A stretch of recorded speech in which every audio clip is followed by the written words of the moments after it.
A service of KIBMradio.com, the Internet's home for an all old-time radio.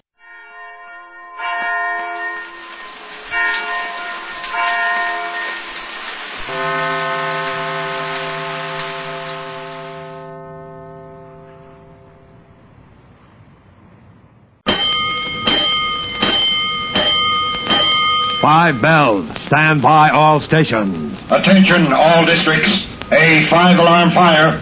5 bells. Move in immediately. That's it. Let's roll. Let's go. Firefighters!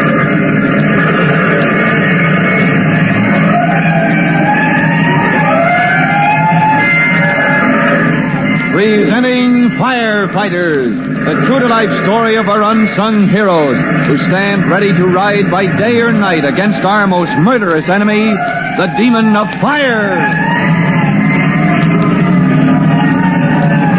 In just a moment, we'll join Tim Collins and Jack Carson high up on the 8th floor of the burning Butler building.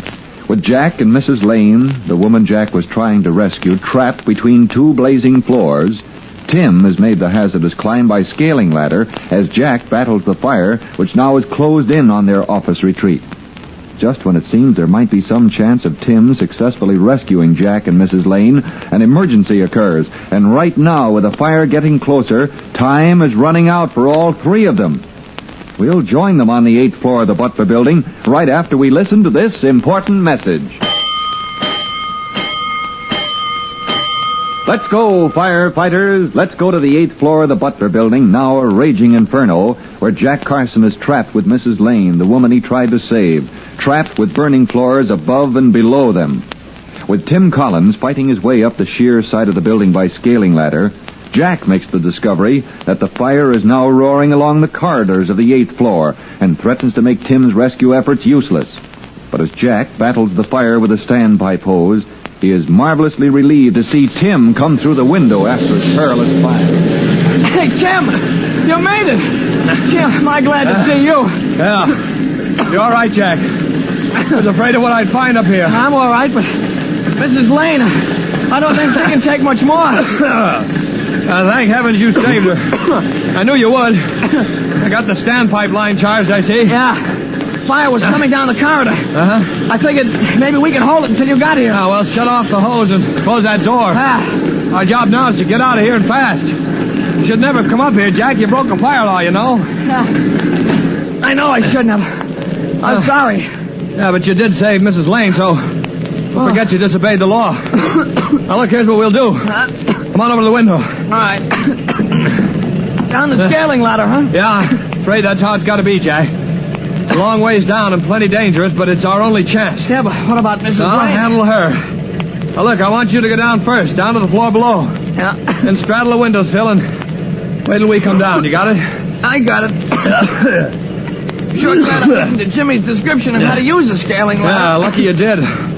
Although I never thought you'd be depending on one to save your life.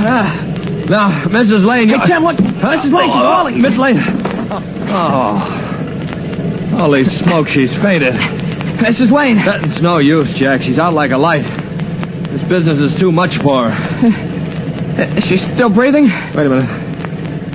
Yeah, pulse okay. She's just passed out from the excitement, but sure complicates our getting out of here. I forgot that. How'll we ever get her down? That's going to be tough. One thing's certain, the scaling ladder's out. Yeah, but if the scaling ladder's out, what then? Well, we're going to have to use the rope. You mean lower her all the way to the ground by rope? No, not all the way. Just to the 5th floor where Chief Moore's waiting for us. Well, thank heavens he thought to give me this rope. Poor Mrs. Lane. I hope you know how to tie a good knot. Huh? What do you mean? Of course I know how. I can tie a sheep's shank in my sleep. Sheep shank? Are you kidding? No, sir. That's the name of the knot you use to lower people with. Oh. Now watch. Take the rope like so. Make 2 large loops for the legs. There you are. One for the body and... There you have it. Sling that will safely lower a man or a woman. That was fast. Tim, I believe that fire's getting worse outside the door. It's getting awfully hot. Smoky. Yeah. You're right, Jack. We have to work fast. Come on, help me here with Miss Lane. Hey, your mask. Why don't you put on your mask, Tim? Oh, I gotta save that for Mrs. Lane. Lowering her past the windows below, she's liable to get a deadly blast from the fire. All right, she's ready, Jack. Now, let's see. Tim, Huh? Tim, the fire is breaking through the door. Oh, good grief, it is. We got to do something about that, or it'll knock us down before we can get Mrs. Lane lowered. The standpipe hose. Huh? If we can only get a hold of that. Yeah, you stay right here until... And it's just outside the door, isn't it? Yeah. But you can never get through that fire, Tim. Well, we've got to. Got to hold that fire. If I keep to the floor, I think I can make it. You keep by the window with Mrs. Lane. Slowly, Tim snakes along the floor to the door, around the top edges of which flames are already curling. Outside lays the standpipe hose, the one small weapon the trapped trio has. Cautiously, Tim opens the door. There is a blast of heat and flame. He peels along the floor, and his hand closes on the hose nozzle.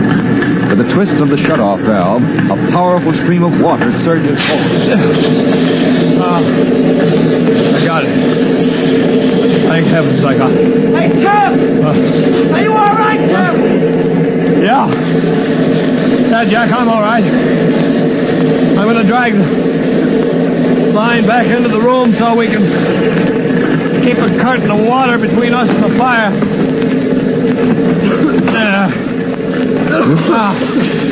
You take the hose, Jack. Right. Hold her right on the door. I'll start lowering Mrs. Lane. Right, Tim. We can't hold that fire for long, but it'll buy us enough time to get out of here. I hope. With Jack holding the fire at bay with a standpipe hose, Tim carefully lowered the unconscious Mrs. Lane. 3 stories below on the 5th floor, Deputy Chief Moore, who has been anxiously watching the descent, eases the old woman through the window and immediately has her carried to the ground for hospital treatment. Back up on the 8th floor, the battle with the demon of fire still goes on. A battle it seems that Jack and Tim are losing. Getting worse than water doesn't seem to do any good. Thank heavens. Mrs. Lane safely down. Now we can clear out. Something's wrong with the water, Tim. The water had stopped. I was afraid of that. Fire's burning through the hose out in the corridor. All right, throw the hose down, Jack. We're getting out of here. With the fire. It'll get over to the window before both of us can get out. No, it won't.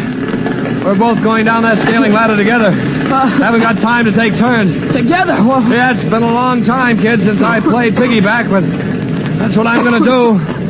And it's not a game, Jack. Come on, up you go. You sure you can do it, Tim? It's not my idea the easiest way to get out of a building, but it's the only way. Elevators, unfortunately, aren't running. All right, here we go. And look out below. With Jack clinging to his back, Tim slowly makes his way down the scaling ladder. He reaches the floor below. With him and Jack straddling the windowsill, Tim unhooks the pole-like ladder from the sill above, lowers it a story, hooks it securely on the sill they're straddling, and starts down on the next leg of their dangerous descent. Halfway down, Jack suddenly calls out. Hey, Tim, look below. Huh? What? Chief, Fore! There's a chief on a scaling ladder, too. Coming up toward us. Chief, what? Right. Come up to help steady you, son. Couldn't stand the suspense any longer. You all right? Oh, I guess we'll make it, sir. You must be pretty bushy. Take it slow. Yes, sir, I'm all right. How's Mrs. Lane? Now, don't worry about her. She's come around in good shape. Uh-huh. Easy now. Just a few more feet. Yes, sir. Hold on tight, Jack. Don't worry. All right now. Easy does it. Over the sill.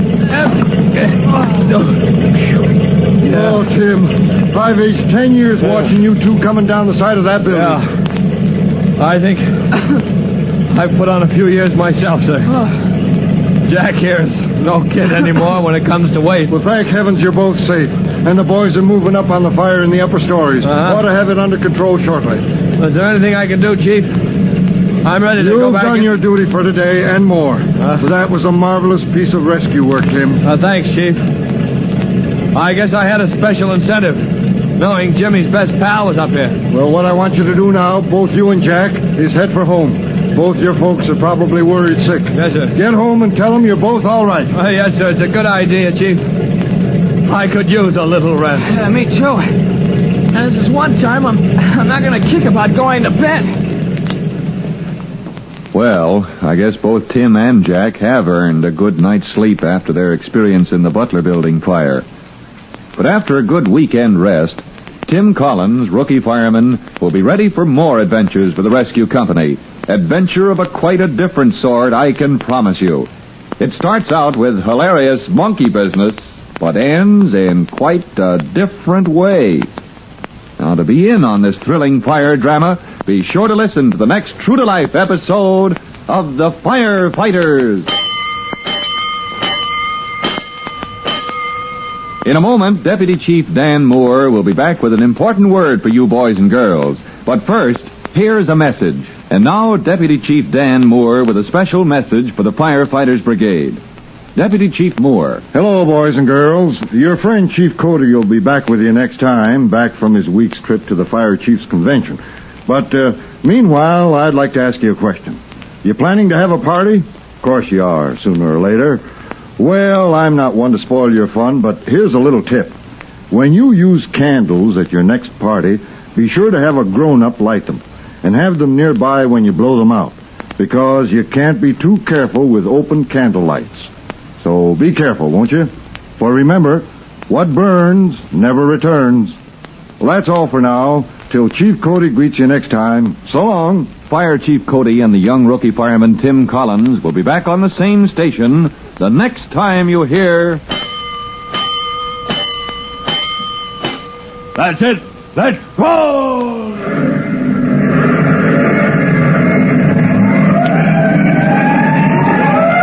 Let's go!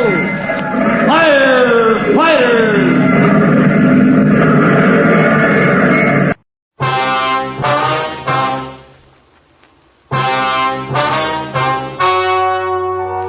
The story you are about to hear is true.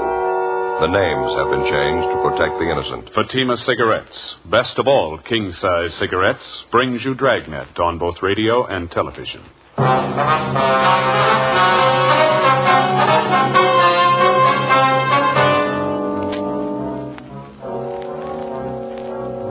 You're a detective sergeant. You're assigned to homicide detail. A woman is found dying in a vacant lot. Her identity unknown. Your job? Investigate. Compare Fatima with any other king-size cigarette. Yes, compare Fatima with any other king-size cigarette. 1. Fatima's length filters the smoke 85 millimeters for your protection. 2. Fatima's length cools the smoke for your protection. 3. Fatima's length gives you those extra puffs, 21% longer than standard cigarette size. Fatima gives you more for your money. And in king-size Fatima, you get an extra mild and soothing smoke, plus the added protection of Fatima quality. Buy Fatima in the bright, sunny yellow pack.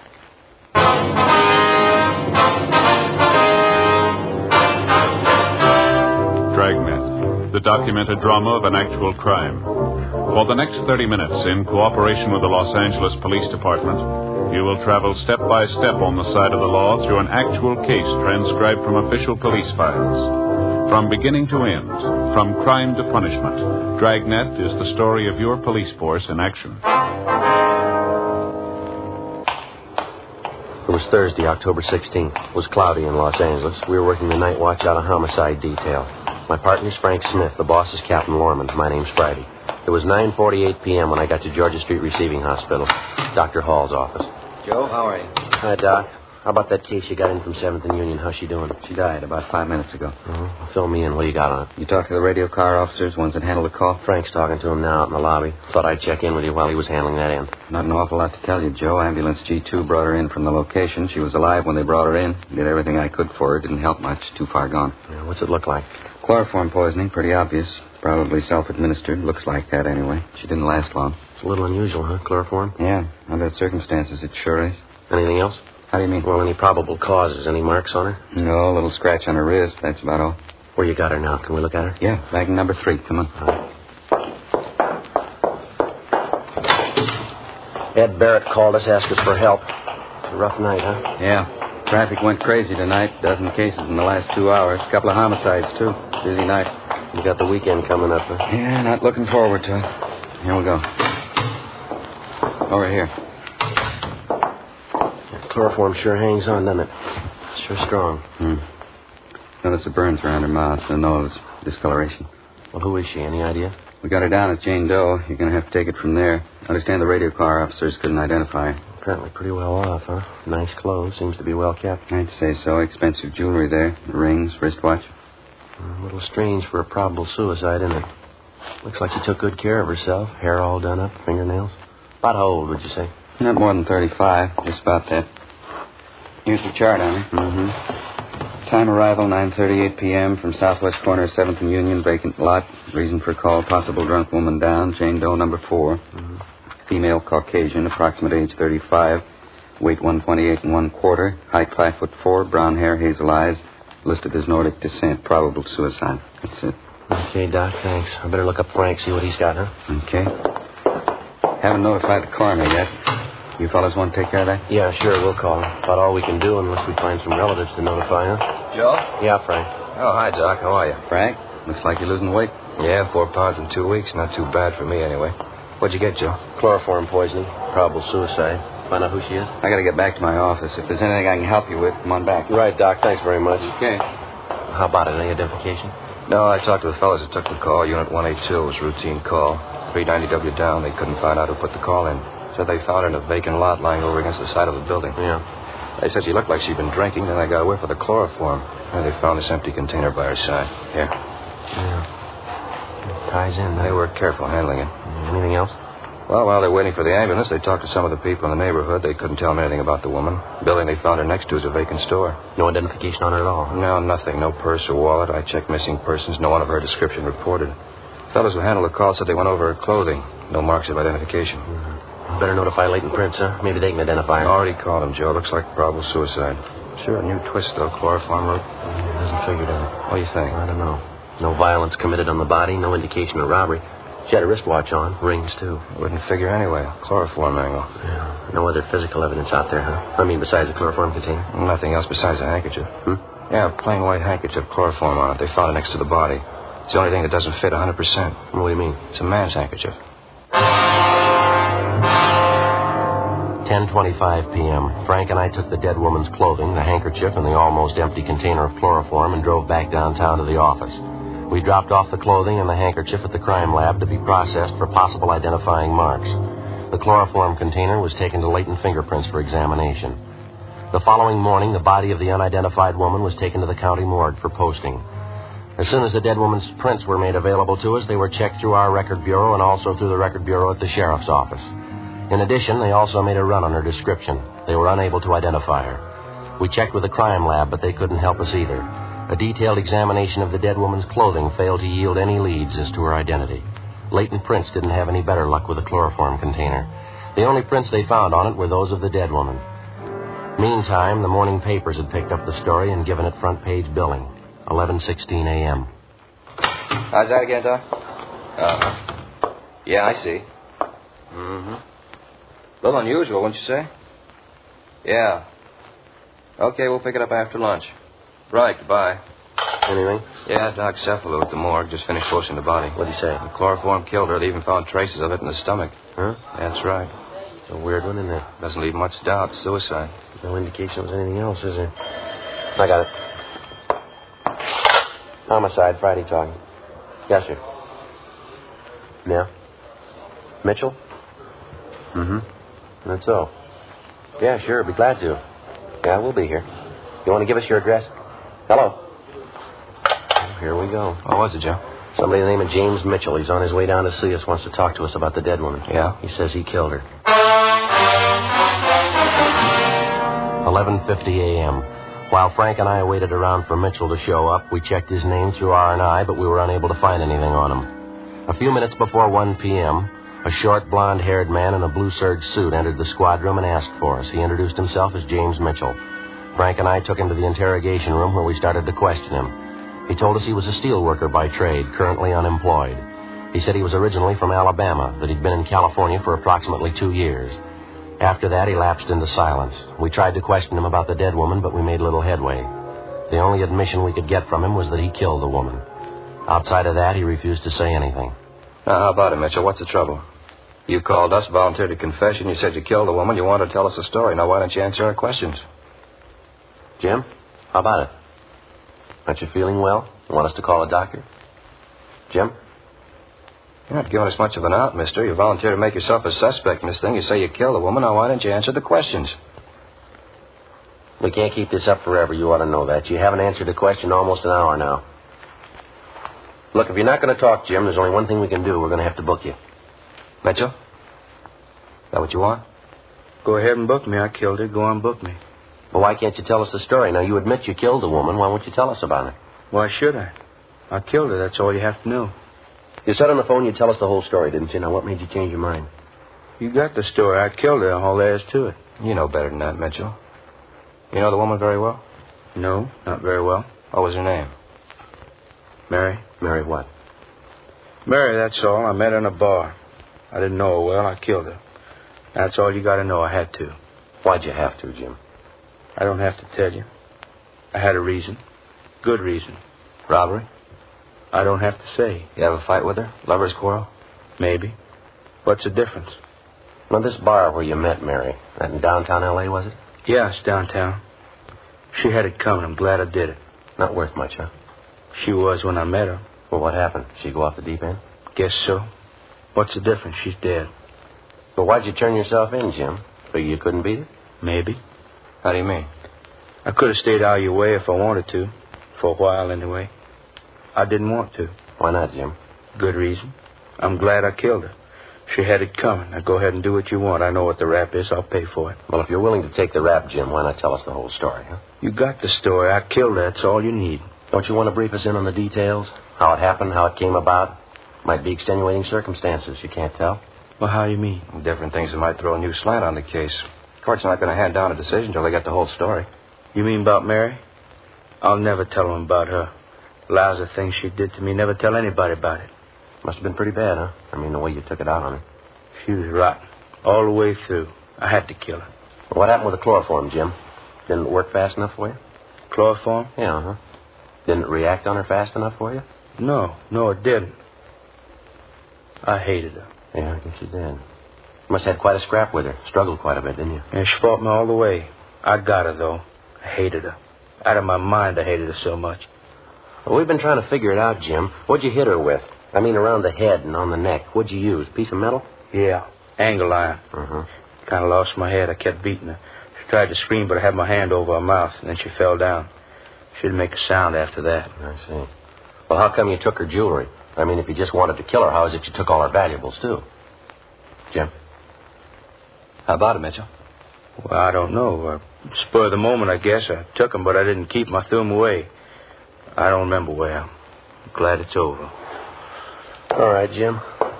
Now, what's this all about? You didn't kill that woman. You know that as well as we do. Well, what are you talking about? Of course I killed her. She's dead, ain't she? How many times do I have to admit it? The woman had one mark in her body, Mitchell, a small scratch on the wrist. Huh? Not a single wound on the head, none on the neck either. Well, I killed her. That's all you got to know, not saying anything else. All the woman's valuables weren't taken either, Jim. She was found with a couple of rings on her hands, an expensive watch, a bracelet, too. Now, come on, Jim. What's the angle here? You can't prove I didn't do it. You can't prove that. I think we can. Now, why can't you just take my word for it? It's the queerest setup I ever saw. I'm willing to admit I killed her, and you won't believe me. What kind of cop saw you anyway? Where'd you spend last night, Jim? Where were you? I don't know. I don't remember. You remember. Now, how about it? It's the queerest setup I ever saw. Whole town. You wouldn't believe it. Yeah? Look, I come here from Alabama. I told you that. I've been here for 22 months. A long time. It's almost 2 years. Mm-hmm. Queerest town I ever saw. Thousands of people all over. Millions of them. People all around you, all over the place, everywhere you go. I didn't know any of them. Not of one. They didn't know me. 22 months. Couldn't get to know nobody. I still don't. They don't know me either. Yeah. Tried to get acquainted. Just seemed I never could. Nobody knew me. Nobody cared. They didn't even know who I was. Well, what kind of town is that? 22 months right here. They don't even know who I am. Nobody knows. Living alone, you just get sick of it. Got sick and tired of it. That's what brought all this on, huh? Well, I mean, at least they'll notice me. They'll know I'm here. I killed a woman. They'll know who I am now. You ever spent any time in a hospital, Mitchell? Institution? Now, what'd you have to ask that for? Just because I want to know people, want to notice me, that doesn't make me crazy. Can't be alone all the time. You got to have somebody notice you. Were you ever in an institution, Jim? Just once, only a couple of months. It wasn't anything. Look, can't you just forget what I said? I told you I killed the woman. The papers are going to be out pretty soon, pictures and things, probably a big write-up. Yeah. Well, can't we let it go at that? I killed her. Just forget the rest? No, I'm afraid not. Why not? We'll just make out it's that way. People get to know me anyway. At least they'll know I'm around. I won't be alone. No use worrying, Jim. Huh? You won't be alone anymore. 1:38 p.m. We continued to question the self-accused suspect, James Mitchell, and he finally told us that he'd been confined for a period of 18 months in a state mental hospital in Alabama. That had been more than 3 years before. The questioning also left no doubt in our mind that Mitchell had nothing at all to do with the death of the unidentified woman. A sister of Mitchell's living in Alabama was contacted, and she agreed to come out west as soon as possible to look after her brother. In the meantime, he was delivered to the care of psychiatrists at the county hospital. The incident of a man confessing guilt of a crime of which he's wholly innocent certainly wasn't anything new. Like police officers all over the country, all over the world, we've come to accept it as almost a routine part of a criminal investigation. Most of the time, the would-be criminal's suffering with mental trouble. Sometimes it's a thirst for notoriety. In any event, they all have to be checked, every one of them. It means time, trouble, and money. Hours of cautious interrogation. More hours of checking stories that have basis only in the imagination of a sick mind. They slow the investigation, they waste hundreds of man-hours, but like anonymous leads or would-be witnesses, they can't be ignored. It's part of the job. Saturday, October 18th, the newspapers continued to cooperate by giving us front-page space to the story of the unidentified woman. Joe? Yeah, how'd you do? Nothing. Identification wasn't even close. How about Brian and Lopez? What'd they do on that call of theirs? Well, they're over at the morgue now with the boy, 16-year-old. Kid was pretty wrought up when he came in. Well, we sure had a parade of them. All last night, all this morning. Well, it doesn't hurt our chances any. The more, the better. I suppose so. Not going to make much headway if we can't identify her. Any answers on the all points we got out on it? Yeah, 4 of them. They all been checked. Nothing. Chewing gum, Joe? New kind, tangerine flavor. No thanks. How about that check of the hospitals around town? Anything show up there yet? No, not so far. The scar on the woman's leg was from an operation, all right. Doc figures it might not have been done in a hospital, though. It was a minor operation. Could have been done in a doctor's office, maybe. That'd stop it, sure. Tough enough checking hospitals for a record of the operation. Next to impossible to check every doctor in town for it. Well, even then we could miss. Don't know where the woman's from. She could have had the operation done anywhere. I'll get it. Homicide. Friday talking. Yeah, Tom. I know. You did? That's so. Yeah, okay. Fine. You bet. Thanks, Tom. It was Brian. He and Lopi are driving that boy over to Georgia Street, the 16-year-old. What happened? Well, they took the boy to the morgue. They showed him the body. Asked him if he recognized it. What'd she say? It's his mother. 2:05 p.m. Frank and I left the office and drove over to Georgia Street Receiving Hospital. The 16-year-old boy who had identified the dead woman as his mother was being treated for shock and hysteria. The youngster told Brian and Lopez that his name was Arnold Hopkins and that he'd been living with his mother at a Norwood Street address. After he was given a sedative and recovered himself a bit, the boy was driven to the home of his aunt and uncle out near Barnesdale Park. That night, Frank and I called on the boy and found him sufficiently recovered to answer a few questions. He confirmed his identity of the body he'd viewed that afternoon as that of his mother, Mrs. Jeanette Hopkins. He said he was an only child and that his father was dead. He told us his mother had been working for the past 6 years as coast representative for an Eastern cosmetics firm. We asked him what had happened the night his mother disappeared. The phone just rang about, when we were finishing dinner. About 8 o'clock, maybe quarter after. Well, when Ma hung up, she'd said something important come up. She had to go out to see somebody. She said she had to see him right away. She got her coat and left. It's the last time I saw her. Well, who was she going to see, Arnold? Did she tell you? No, she didn't. I heard her talking on the phone, though. Heard her say Leo. She said it a couple of times. Leo. Where was she going to meet this person, Arnold? You happen to overhear that? No, I didn't. I think she said, okay, I'll meet you there, Leo, and she hung up. Then she got her coat, kissed me goodbye, and she went out. Did she leave on foot or was she driving, you remember? Oh, on foot. My mother didn't drive. Who's Leo, so? Your mother ever talk about him? Heard her talking to him on the phone a couple of times. That's about all. Well, do you know where he lives? What he looks like? Can you tell us anything about him at all? No, sir, nothing.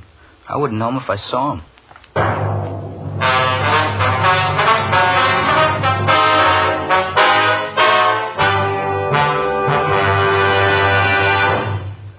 You are listening to Dragnet, Authentic stories of your police force in action. The only way you can prove to yourself that Fatima is the best of all king-size cigarettes is to compare them with the brand you've been smoking. Yes, compare Fatima with any other king-size cigarette. 1. Fatima's length filters the smoke 85 millimeters for your protection. 2. Fatima's length cools the smoke for your protection. 3. Fatima's length gives you those extra puffs, 21% longer than standard cigarette size. Your money back plus postage. If you're not convinced, Fatima is better than your present king-size cigarette. Just return the pack and the unsmoked Fatimas by August 1st, 1952. Fatima, Box 37, New York 1. More and more of your friends are switching to king-size Fatimas every day. Compare them yourself tomorrow. Buy Fatima in the bright, sunny yellow pack and enjoy the added protection of Fatima quality.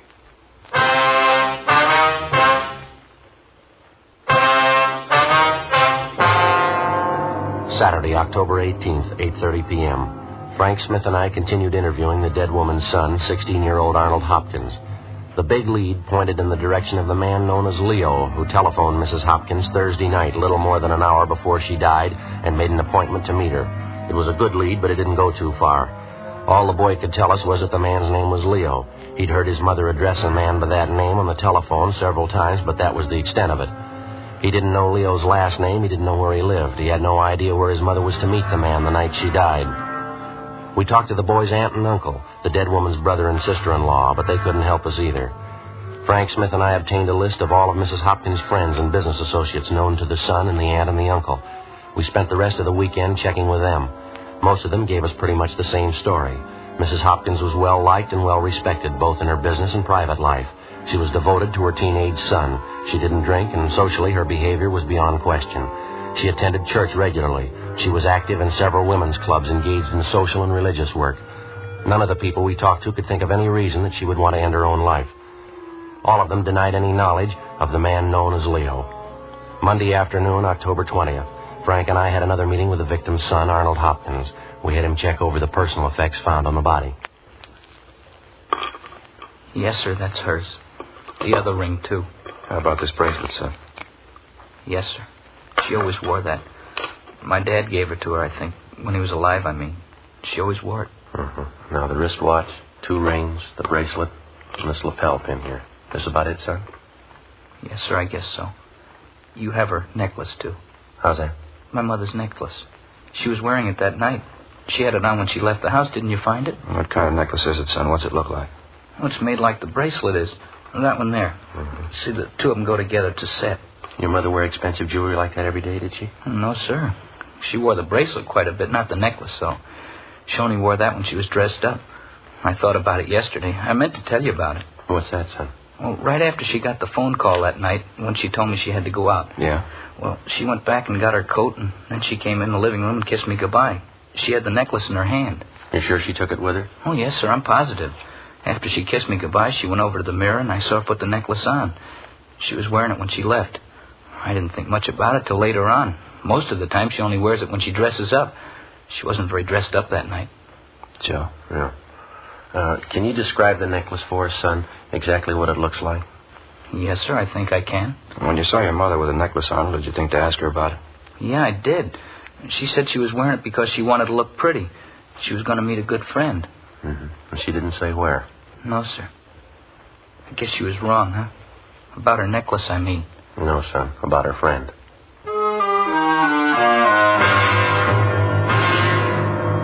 Monday, 3:18 p.m. We got a description of the necklace from the Hopkins boy, confirmed it with his aunt and uncle, and then we double-checked it at the jeweler's, where it had been purchased. After that, we contacted the pawn shop detail and burglary division. The necklace and its description was put on the stolen property list, and copies were sent to second-hand jewelry stores and pawn shops throughout the area. We also got out a broadcast and an APB on it. 4:15 the following afternoon, we got a reply from the San Diego Police Department. A pawn shop owner down there had reported taking in the necklace the Friday before, which matched the description of the one we were looking for. The man who pawned the necklace listed his name in the pawn shop's buy book as Raymond Butler. San Diego officers had checked out the home address that he'd given. It was a vacant lot.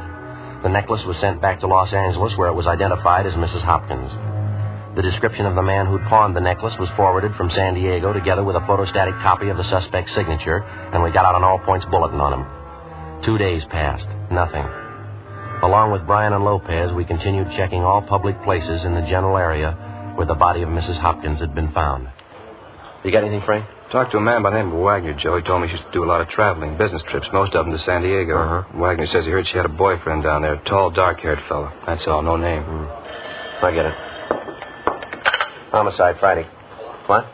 Oh, yeah, Lopey. Where? Checks out, does it? Yeah, that's good. Fine. Okay, thanks, Lopey. Yeah, right away.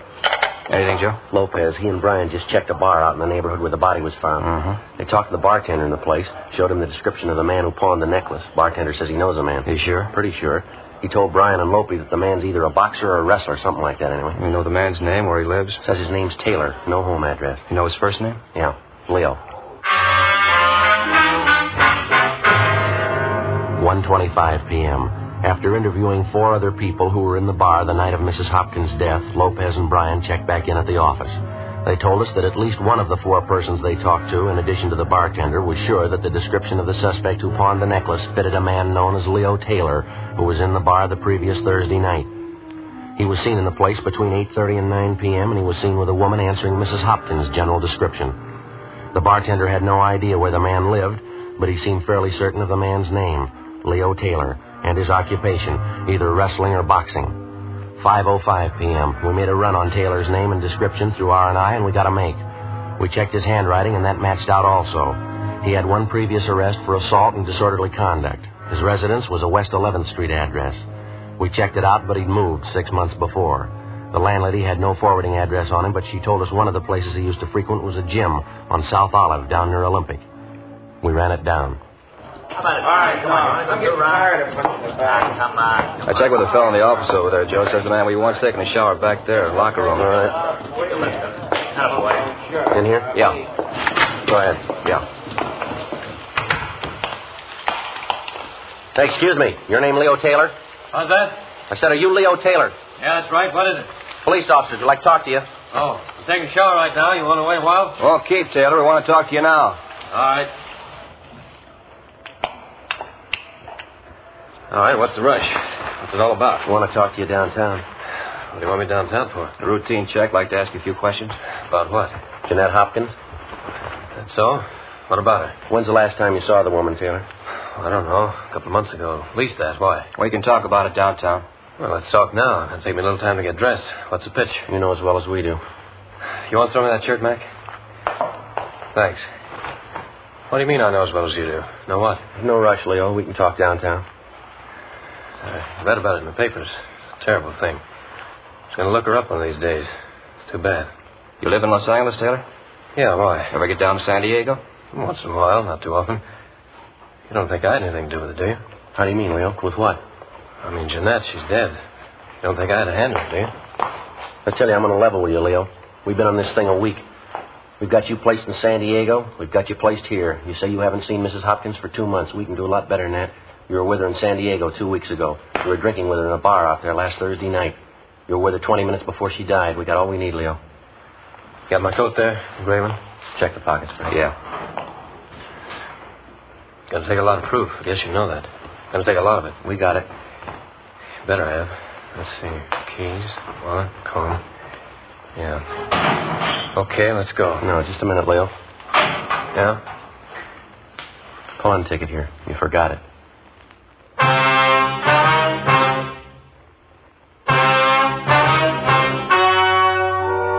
story you have just heard was true. The names were changed to protect the innocent. On January 28th, trial was held in Superior Court, Department 89, City and County of Los Angeles, State of California. In a moment, the results of that trial. Now, here is our star, Jack Webb. Thank you, George Fenneman. Friends, there's not much I can add to what you've already heard about Fatima's. If you smoke them, I know you'll agree with me that no other king-size cigarette can match Fatima quality. Now, if you haven't tried them yet, prove it to yourself. Buy a pack and give them a try. I wish you would kind of check up on what we've been telling you. Compare Fatima's with any other king-size cigarette. You'll like Fatima's better flavor and aroma. It's extra mild and soothing smoke. You'll find Fatima gives you more for your money.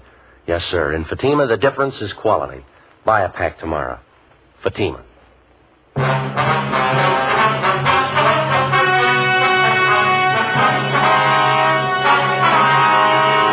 When confronted with the evidence and testimony against him, Leo Francis Taylor broke down and confessed to the murder of Mrs. Jeanette Hopkins. She'd been paying blackmail to Taylor in order to keep their affair secret, but a month before her death, she refused to pay him any more. Taylor threatened her again, and she agreed to give him the necklace as a final payoff. At their meeting, Taylor demanded cash. His victim threatened him with arrest, and he administered the chloroform. Taylor was tried and found guilty of first-degree murder and was sentenced to a life term in the state penitentiary.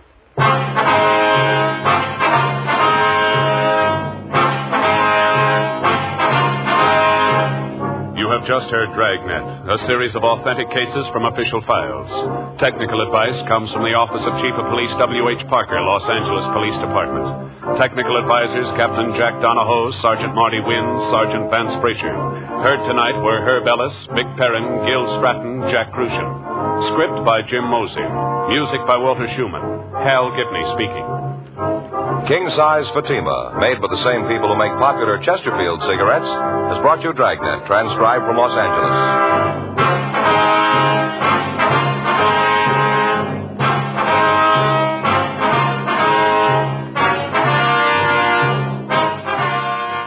Each Thursday night, it's Counter Spy on NBC.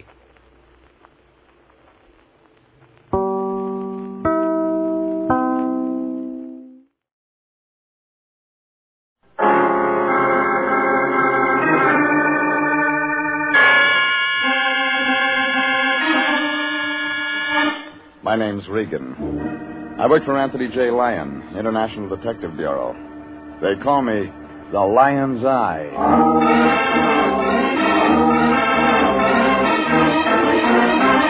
Wednesday at 9, and CBS brings you Jeff Regan, Investigator, starring Frank Graham as Regan with Frank Nelson as Anthony J. Lyon. So stand by for mystery and suspense and adventure in tonight's story of The Lady from Brazil.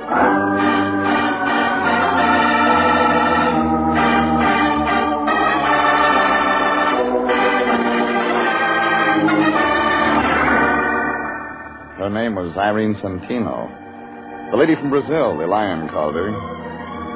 He figured it for an easy trace job. Something for missing persons, only when we do them, the Lion gets paid. Yeah. The program said it was simple. Except before we wound it up, there were a couple of added attractions. A doctor who didn't do any doctoring, a nurse with a built-in temperature, and a couple of blackouts that were meant to be permanent.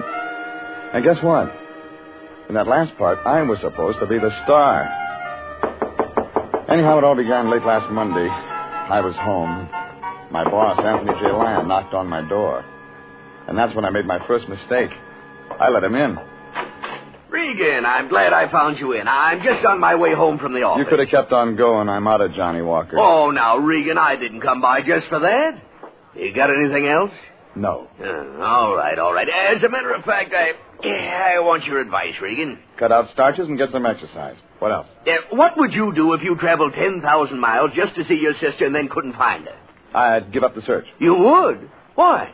I haven't got a sister. Oh, that's not what I'm talking about. You'd go to missing persons, wouldn't you? Sure you would. But if you knew your family in a foreign country would become greatly alarmed at this sort of notoriety, you'd look for your sister in another way. You'd hire a good private detective. Now, isn't that right? Come on, Fatso, put it on the road. What do you mean? I'm just posing a simple problem. And you've got an angle somewhere. All right, we have a new client. Her name's Irene Santino. She's from Brazil, Rio. Fine family, Regan.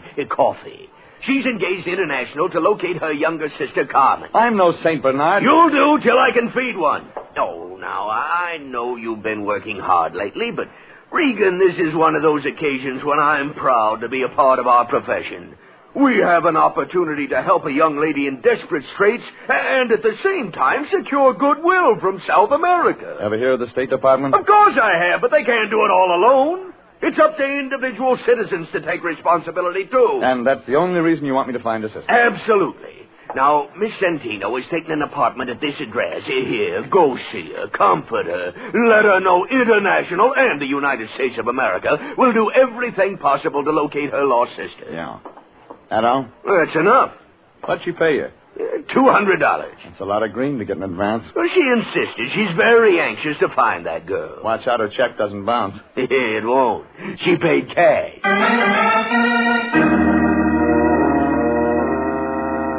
$200 was already making a lump in the lion's coat, and I knew the next spot for it was his mattress. Well, maybe that's the reason he's a bachelor. I left him in my place and drove over to the address he'd given me. It was one of those Beverly Hills apartments with a long, glassy look, like a greyhound with a sore stomach. Irene Santino's apartment was on the second floor. She was a tall, brown-haired girl without a smile. She wore glasses. And when she talked, she sounded sad, like a banjo player with a paper pick. Thank you so much for coming over, Mr. Regan. I've been very upset all day. I just had to do something about Carmen. Your sister? Yes. She's the one I came to California to see. Oh, I heard. It's an awful vacant feeling. I thought she'd meet me at the airport, and then she wasn't there. And when I went to her address, we were very close. She's from Rio, too? Yes. How's her English? Well, the same as mine. We were both educated in the United States. You older than Carmen? Yes, 2 years. She's 25 now. Carmen left home a year ago. She's always been very independent. And, I received this letter from her a few days ago. It was the first word since she left home. It came this way? Yes. No envelope? Oh, I threw that away. She wrote her address there at the end, and I didn't see any need for keeping the envelope. And she wasn't at this address? There isn't any such address. What does Carmen look like? Well, I gave her a snapshot to Mr. Lyon. Didn't he give it to you? He forgets things. Well, no matter. I have another. Of course, it's old and not very good. I think it's right here in the suitcase. You'll pardon things strewn all over. I haven't had time to get... Oh, here. Here. There you are. See. She's blonde? A little lighter than mine. The same height, too. We used to wear each other's clothes. Oh, Mr. Regan, you will be able to find her, won't you?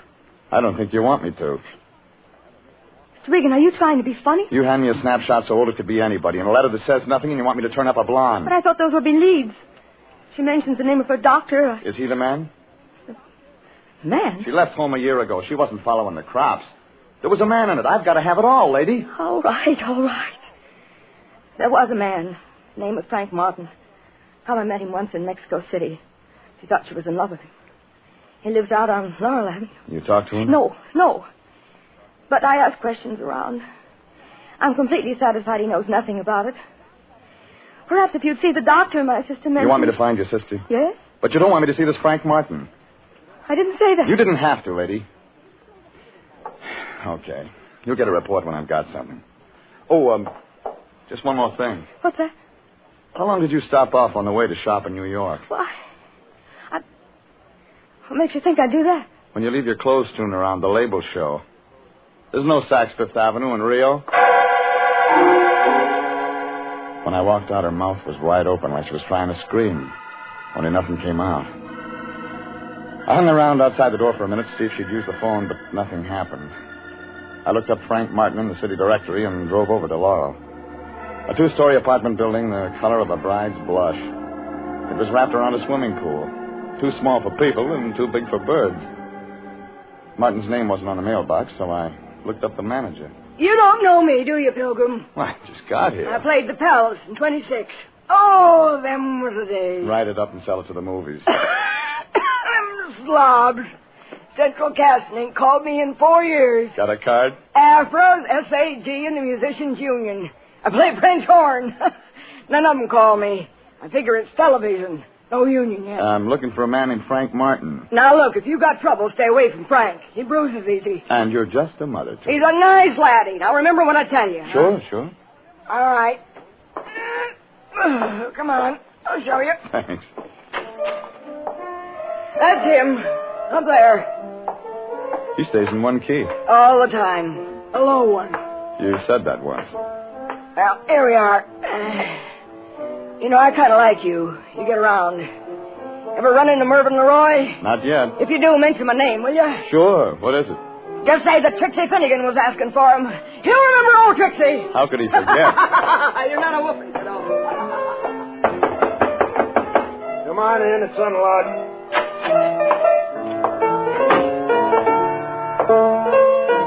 Your name Frank Martin? Yeah, who wants to know? My name's Regan. I'm a private investigator with International Detective Bureau. Wrong steer, Gumshoe. I don't need one. I'm not looking for work. I'm looking for you. What'd you say it was? Regan? Yeah. R-E-G-A-N? Regan. Regan. Just wrote that one. Pretty cute, eh? I'm looking for a friend of yours, Carmen Centino. Oh. How is Carmen these days? I don't know.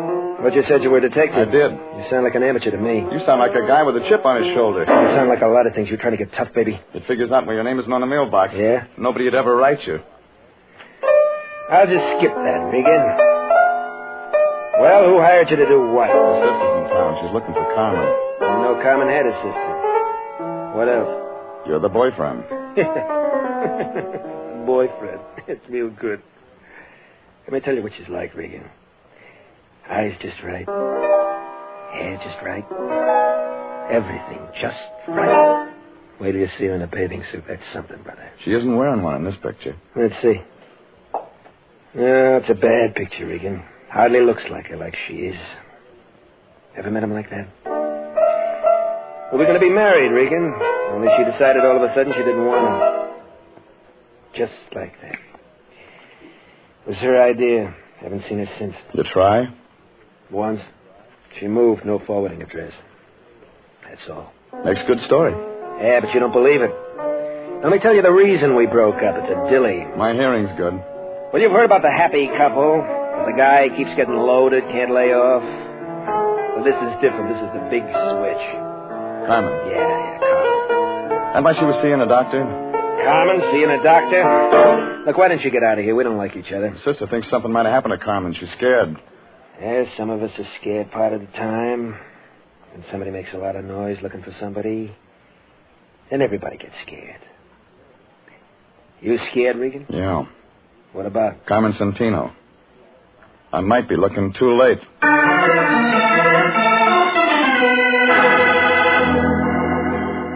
Well, what he gave me filled in the cast, but the plot wasn't getting any clearer. So I looked up the doctor Carmen had mentioned in her letter. His name was Kingston, and the only address was a place out in Encino. It was a ranch house built all over the top of the hill like whipped cream. Figured he was getting oversealing for his pills. I parked my car by the gate, followed the flagstones up to the front door. When I pressed a button, I heard something that sounded like chamber music. And then a blonde girl wearing a red dress that must have been riveted on opened the door about the middle of the second chorus. I like blue serge. Has an effect on me. It's the only thing in the closet. You fill it out nice.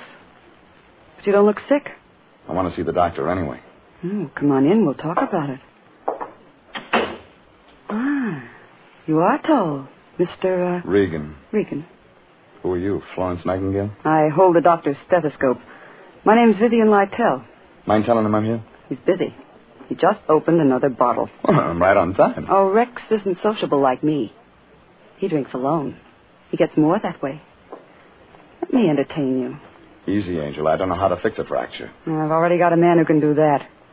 I want one with brains. What's the matter with the doctor? Keeps his in a bottle. Hasn't used them for a long time now. He's done all right. This?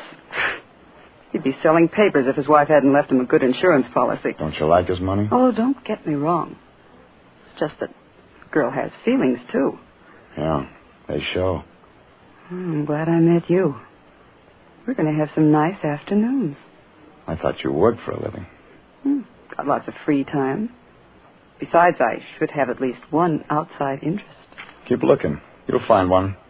You smile good, but you talk nasty. I only came to see Kingston. Well, there's always the phone. Call and make an appointment. Now, get out. Oh, Vivian, about... Oh, I didn't know you had company. I'll talk to you another time. Just a minute, Doctor. This is Mr. Regan. Huh? He's your company, but he doesn't have a business card. Oh.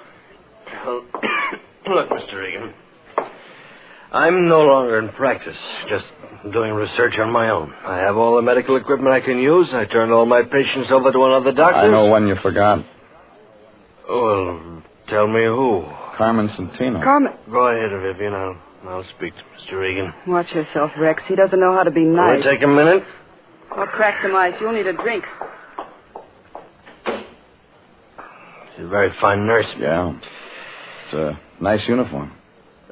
Well, working on my own, very casual. You said I had a patient named Carmen... What was that? Carmen Santino. I'm afraid you're mistaken, Mr. Regan. Who told you that? Well, I read about you in a letter. That must have been another Kingston. There's only one with a license. You're a relative of the girl's? Friend. You're a detective, aren't you? Yeah. Want to show me your files someday? Why not today? This way, I keep them right here in my lab. Help yourself, Mr. Regan. Oh, you want a drink? Too early. You don't mind if I have one? Your house.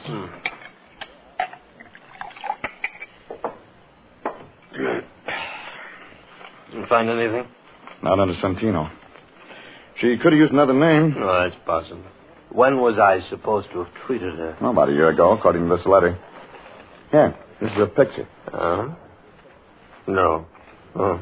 I've never treated anyone who looks like that. Sure. Positive. What was her illness? Might have had something to do with that stuff you're drinking. They die from it sometimes.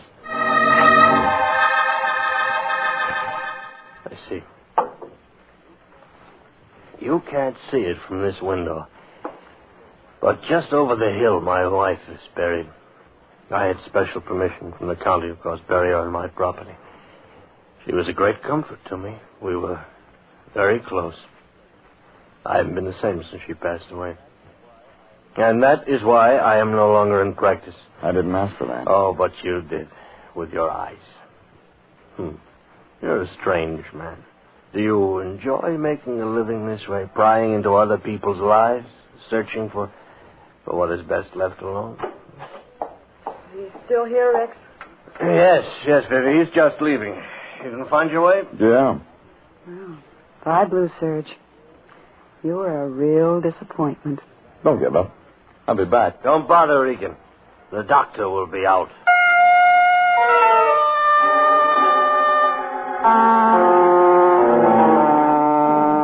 The whole thing looked phony, like a fan dancer in long underwear. But when I left the two of them, I was beginning to get an idea, just beginning. I walked over the side of the hill to look at that grave. It was there, all right, like he said. Irene Kingston, 1922, 1948. Well, maybe that explained it. Maybe it didn't. I was remembering those New York labels I'd seen on my client's clothes. I called up a friend of mine in the CAA. He checked into it and told me nobody named Santino had come in from Rio on any flight in the last week. And the immigration people didn't have a passport or visa record on her either. I was home thinking about all this when my phone began ringing. It was Irene Santino, and she did all the talking. I tried to get you at your office, Mr. Regan, but no one answered. I had to speak to you. Well, what about? I phoned Carmen. Say that again. I phoned Carmen. Or rather, Carmen found me. I feel foolish now, calling you people in and all that. She came right to my apartment. Can you imagine she's been looking for me? Please thank Mr. Lyons for his kindness. And, Mr. Regan. Yeah? It's all confidential. I wouldn't want any of this to get to the wrong people. You know some of the wrong kind? Doesn't everyone? Well, goodbye. Oh, Regan, you run any expenses on this Santino thing? No. Good. It's all over. Well, how do you know? She just phoned me. Just came from missing persons. There's a cop there named Perini. Got an eye like an eagle. Had that other picture of the Santino dame with me. He took one look at it and opened up a file. What kind of file? Dead and unclaimed. What do you mean? The county buried her. Carmen Santino's been dead a year.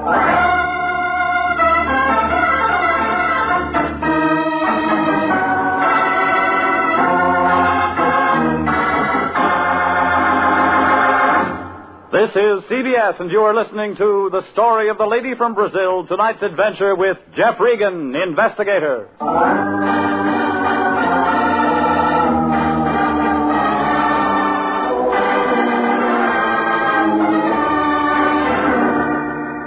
Well, it figured somebody was having nightmares.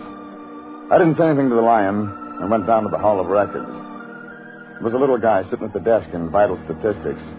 His fingernails were dirty, and that wasn't a Harry Drucker haircut he was wearing. He was reading a dictionary, and he must have been at a good part, because he looked mad when I nudged him. No, we're not in a bus, buddy, so just quit shoving. I want some information. Public servant, that's what I'm here for. What kind of information? Death do you want? files. You're such a morbid guy. You got lots of stuff on births and marriages. Why don't you ask me something about them? Girl named Carmen Santino died about a year ago. Tell me what from. Okay, take it easy.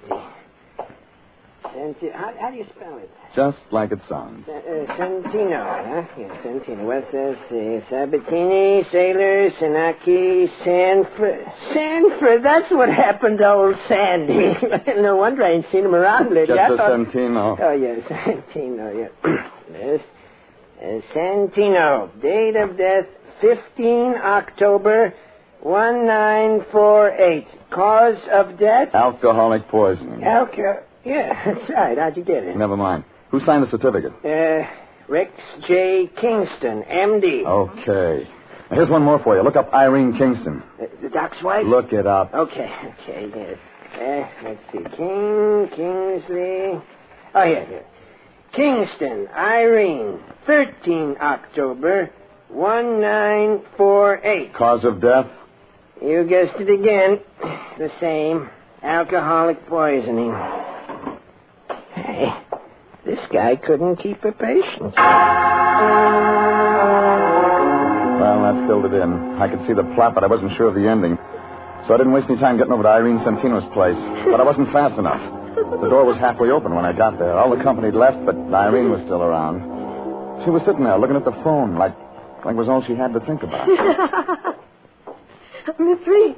What's so funny? Excuse me for not getting up, but I didn't expect you. I told you I found my sister, didn't I? You told me, but you didn't tell me she was dead. I didn't even tell you that I haven't got a sister. Did I? Come on, lady, give it to me. What are you talking about? That little red spot on my arm. It doesn't look like much. But you just wait, Mr. Regan. You just wait. You just wait.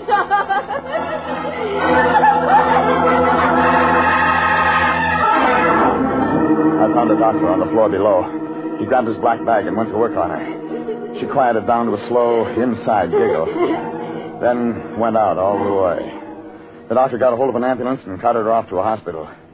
They just wheeled her out the door when the Lion showed up. Regan, did I see an ambulance out in front? That's right. Your client was in it. Huh? Somebody stuffed her full of something and made her giggle. I don't understand all this at all. I stopped by home to change to my dark suit so I could come by and bring Miss Santino the news of her sister's death. And what do I walk You can into? save your tears, Fatso. She didn't come from Brazil and she wasn't rich. That woman gave me $200 cash. There was nothing unreliable about her. We had a contract. Well, New Year's coming up. You can use it for confetti. Now, see here, Regan. Look at this picture. Irene Santino. I have one just like it. All right, draw some glasses on it. Add about 6 or 7 years. I don't understand you, Regan. We're talking business, and all at once we're playing games. Look, when I came to see her tonight, she wasn't wearing her glasses. She looked a lot like the dame in this picture. Well, of course she did, naturally. That's her own sister. She never had a sister. Never had a sister? Then who did the county bury? That's what I'm going to find out from a certain Dr. Kingston.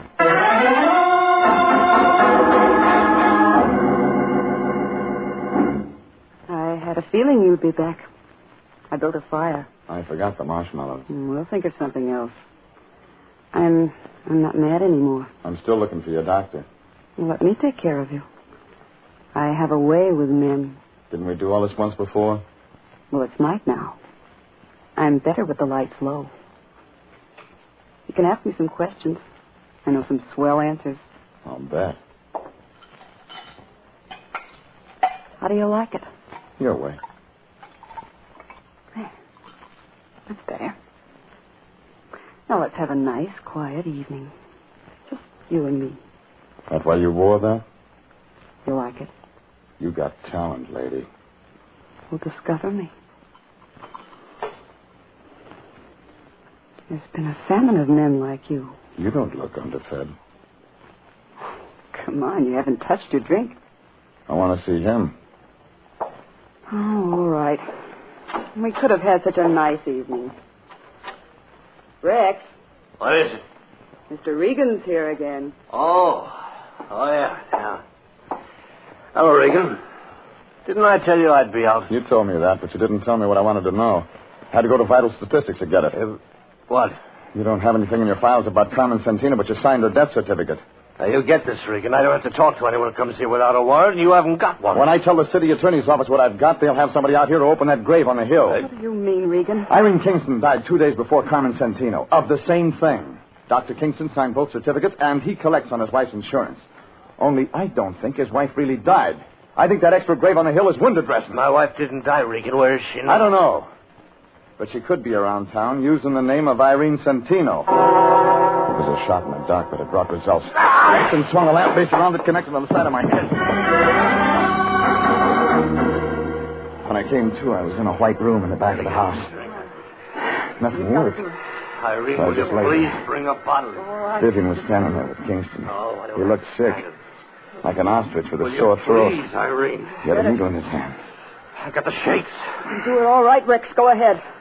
The same treatment you two tried to give Irene. Should have stayed out, Regan. I wanted one more look at you, I baby. hate to see the nice ones go, but it'll be all over in a minute. All right, Rex. Give me a drink, Vivian. I gotta have a It drink. won't help. I found Irene in time. She's in a hospital. What? She's going to live. She's going to talk. Go ahead, Irene's Rex. still alive? Rex, give it to him, and then we'll clear out. I didn't kill her. I didn't kill It'll her. be better this time. I can't. Go ahead. No, I won't. I said go ahead. I'll shoot you, Rex. I'll shoot you if you don't. No, you won't. It's all over, Vivian. It's all over. But Kingston was too much for her. All of a sudden, it began going off. Vivian started to look pale. Then she went down. Slow.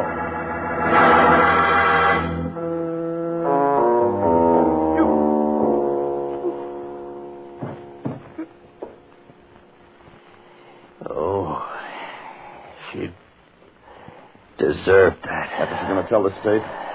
Regan, is Irene really going to live? That's what the doctor says. Oh, good. Regan, look, no, don't try to move. I gave you a shot of preparatory solution. You won't be able to move for another hour. I suppose I ought to run. You won't get far. I know. Listen to me. Irene is my wife. She's innocent of all this. When you tell the police the real story, I haven't got it all. I know it started with Carmen Santino. Oh, she stumbled in one night, dropped dead before I could do anything for her. Alcohol. Yeah. Before she died, she kept talking about a man named Mark. Lives over on Laurel. But I didn't get in touch with him. I had a better idea. She looked a great deal like my wife, Irene. It was really quite remarkable. The insurance. Yeah. Irene didn't want to do it, but she loved me, so she finally agreed to hide out in New York. I used one body for 2 death certificates, buried an empty box up on the hill. I was supposed to join Irene later. We were going to start a new life together. Vivian. Yeah. Vivian came along. I was drinking one night. She found out the truth. I was trapped. Would have stayed that way if Irene hadn't hired you. Well, it figures she made up that story about her sister from Brazil just to scare you into getting rid of Vivian. It worked, too. I'm scared stiff. Yeah, like that guy Martin said. Somebody gets scared, and then you... And everybody. Regan? Regan, can you hear me? Huh? Oh, sorry. Stuff's making me sleep. Yeah, that'll wear off. I'm going now, Regan. See that Irene gets a fair shake. I'll try. He picked up a bottle and started out the door. He didn't even look down at Vivian's body on the floor. I tried to move, but like you said, nothing worked. It was more than 2 hours before I could get to the phone and call homicide.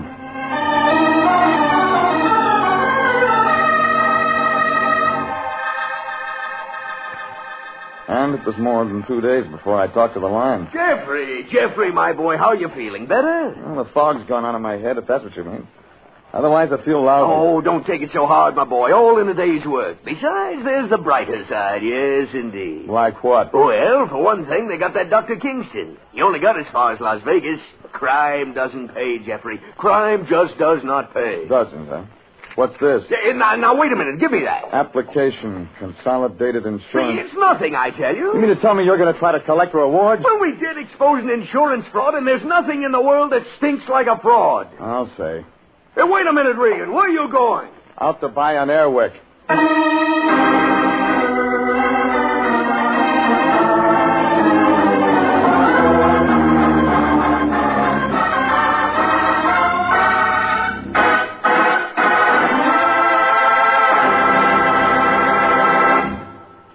Jeff Regan, Investigator, is written by E. Jack Newman, directed by Sterling Tracy, and stars Frank Graham as Regan, with Frank Nelson as Anthony J. Lyon.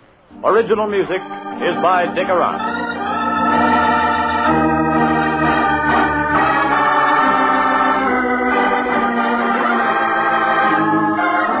Jeff Regan, Investigator, is heard each week at the same time over CBS. Bob Stevenson speaking, and inviting you to be with us again next Wednesday at 9 for more suspense and mystery and adventure with Jeff Regan, Investigator. This is CBS, the Columbia Broadcasting System.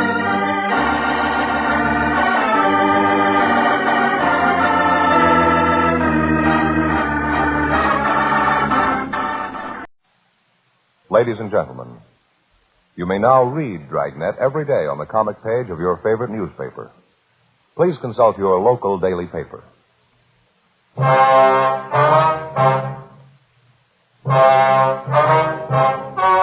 The story you are about to hear is true.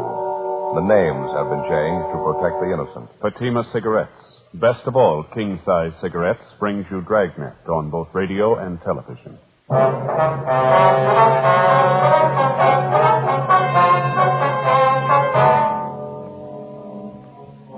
You're a detective sergeant.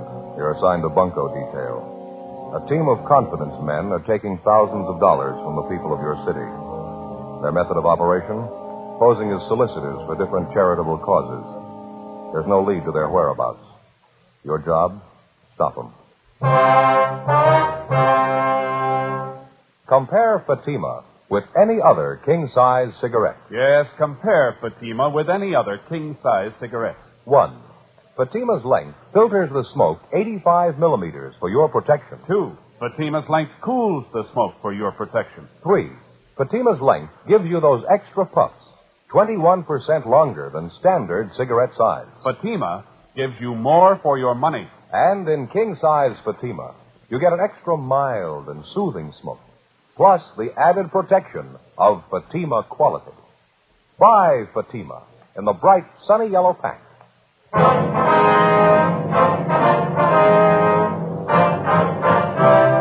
Dragnet, the documented drama of an actual crime. For the next 30 minutes, in cooperation with the Los Angeles Police Department, you will travel step by step on the side of the law through an actual case transcribed from official police files. From beginning to end, from crime to punishment, Dragnet is the story of your police force in action.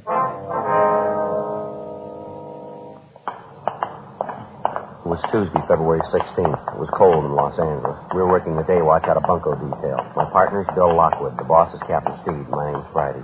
We were on the way out from the office, and it was 2:18 p.m. when we got to First and Valencia, the West Valley Hotel. Over here to the left, Jim. No. Excuse me? Oh, sorry we're all filled up. No more room. No, we don't want to register. Oh, we're police officers. I'd like to check one of your guests. You have a Raymond Seidel registered? Seidell? Let's see. No, there's no Raymond Seidel registered. Small man, about 5'6", 130 pounds, tan complexion, between 35 and 40, wears one-rim glasses. Well, I don't know. What's the trouble anyway? Anyone like that registered here? Well, I was just about to say there's no Raymond Seidel. We got a Raymond Singer, though. Small fella. He wears glasses. Yeah. I'd say he was about 35 or 40. In his room now? No, matter of fact, he just left a minute ago. He went out for lunch, I think, just before you fellas walked in. Where's he usually eat, you know? Our coffee shop right next door. He's got a gray top coat on, gray hat. Okay, thanks. You can use that door right here. It connects to the coffee Right, shop. thank you.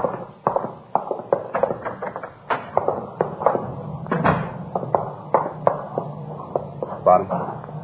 Yeah, far end of the counter up to the front door, see? Yeah, description checks out. All right, come on. Spotted us going for the front door. All right, police officers, hold it up there. Make no run for it. All right, come on.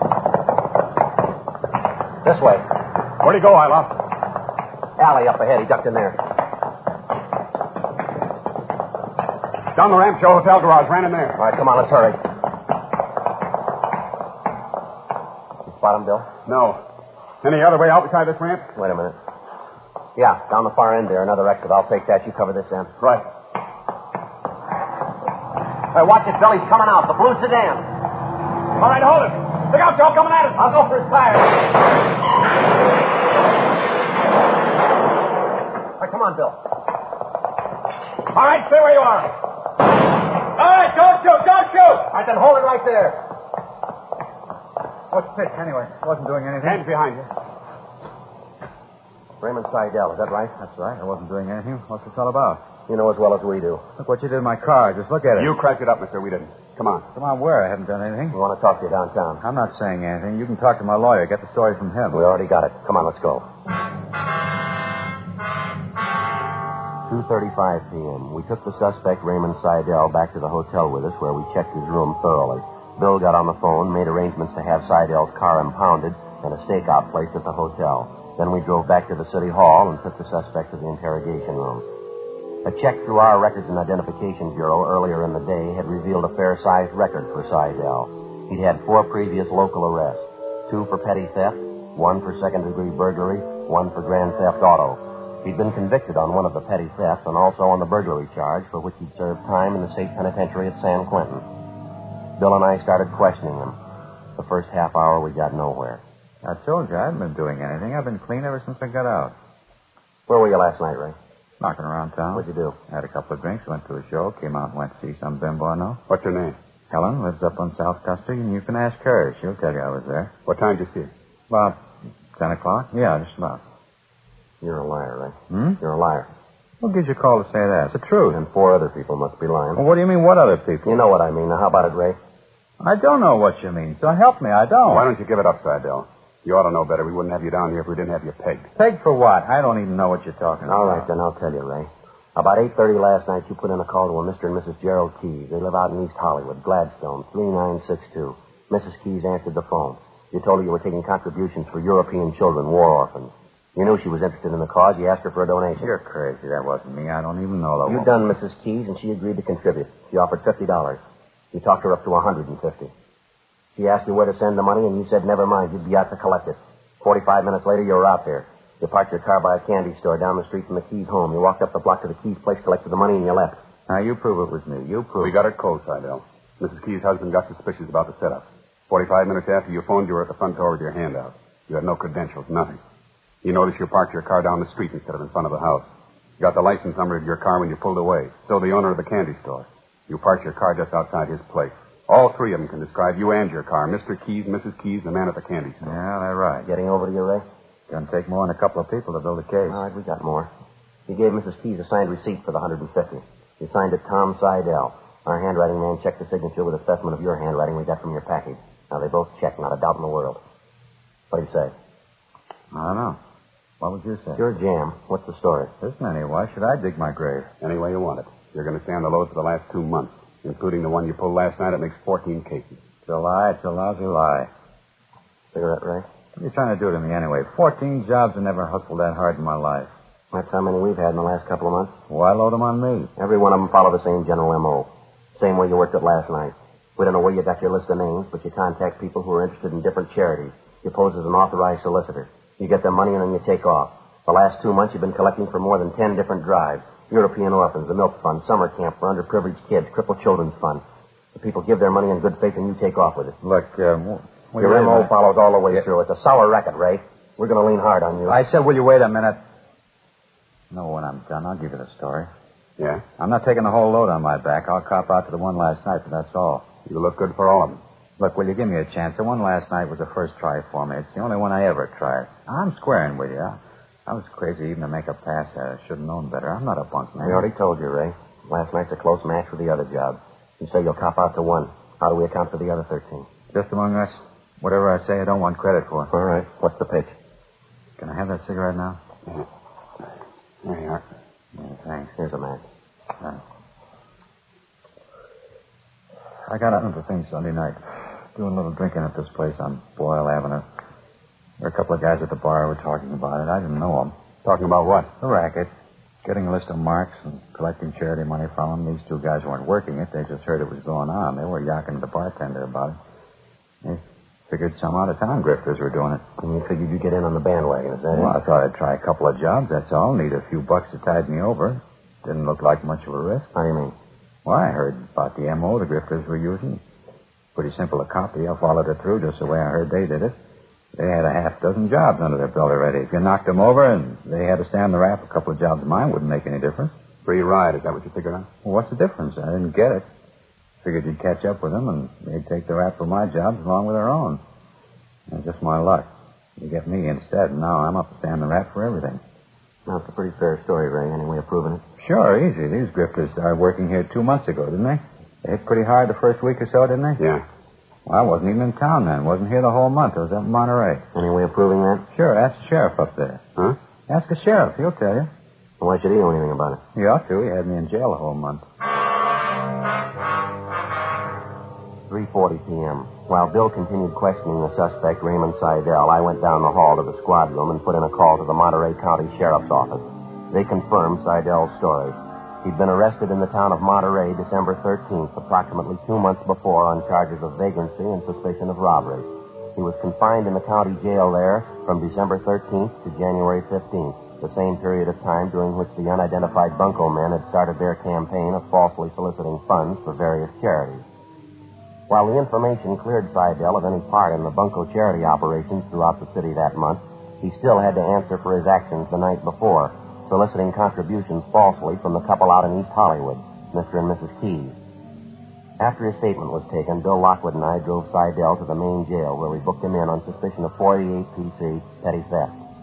Further investigation the next day and a half seemed to indicate that the last story we got from Seidel was pretty close to the facts. It was the case of a small-time thief imitating the apparently successful formula of a veteran team of bunco artists, an imitation which in the criminal world is far from unusual. A week passed. Despite the broadcasts, the bulletins, and the special notices we'd gotten out on the suspects and their operations, there were 3 more cases reported. One of them came from a Mrs. Teresa Guilfoyle, the woman in charge of the crippled children's home. Bill and I drove out to talk to her. This is the first thing I want to show you, officers. What's that? This way, please. Go ahead, Bill. Yes, ma'am? Yes, sweetheart. There are 2 gentlemen here I'd like to have you meet.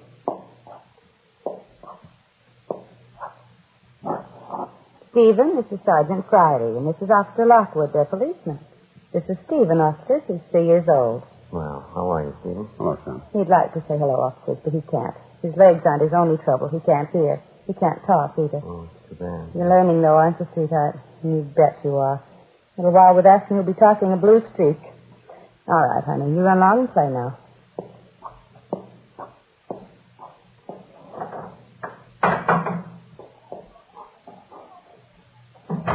Real sweetheart, isn't it? I wanted you to meet him, so you'd see what this means to us. When I look at children like that, this whole mess just makes my blood boil. Yes, ma'am. We'll see what you mean. It's hard enough getting people to contribute money to keep this place open, help those poor kids to walk and talk. Thieves have to make it even harder. The way things are, I can't see how we're going to get through the year. Oh, how much do you estimate it's cost you, Mr. Guilfoyle? I mean, how much in donations have these phony solicitors taken? Well, I know of at least $700 they collected from different people. Lord knows how much more money they got that was supposed to go to the home. I suppose a lot of people still think they gave their money to the right person. Well, did you receive the notice we sent out about 6 weeks ago, ma'am, about how these thieves operated? Yes, I did. I made a special note of it. When we sent out our annual appeal letter to our regular donors, most of your notice was incorporated right in it. Mm-hmm. I don't know what happened. I guess they didn't pay any attention to it. When did you first find out something was wrong, ma'am? It was yesterday morning. One of our regular donors, Mr. Baxter, called me. He wanted to know if we received his contribution all right. He wondered because he didn't receive his regular thank you note. That's when he told me about this man who came to his house and collected the money. I see. As soon as I heard that, 2 of the other girls and myself got on the phone and called every one of the regular donors. There were 10 of them, just like Mr. Baxter. Gave their good money to help these tots, and we never received a penny of it. I've got all their names and addresses here if you'd like them. Yes, ma'am. You're welcome to them if you want them. Yes, that'd be fine. We'd like to check with each one of them. Now, this is the complete list, all the regular donors who contributed and their money wasn't received. Is that right? Well, yes, sir, all those we know of. There's probably a lot more, I suppose. You've been in police work for a few years, haven't you, Sergeant? You must have met all kinds. Yes, ma'am, I suppose so. What kind would you say these men are? I mean, going around and stealing the little regular income we have from donations. What kind of persons can they be? Well, there's thousands of them, Miss Guilfoyle. They walk every city in the world. They want money. They want everything that goes with it. They'll do anything but work for it. But the money these men are stealing, they must know it's for these crippled children to help them walk again, help them talk, little kids like Stephen. Yes, ma'am. And these men call themselves human beings. And they take help away from a child like that. Humans. I couldn't be more ashamed of them. Ashamed to live in the same city with them. Mm-hmm. You'd think God would punish them. You'd think God would come down and punish them right now. Well, maybe he's even ashamed.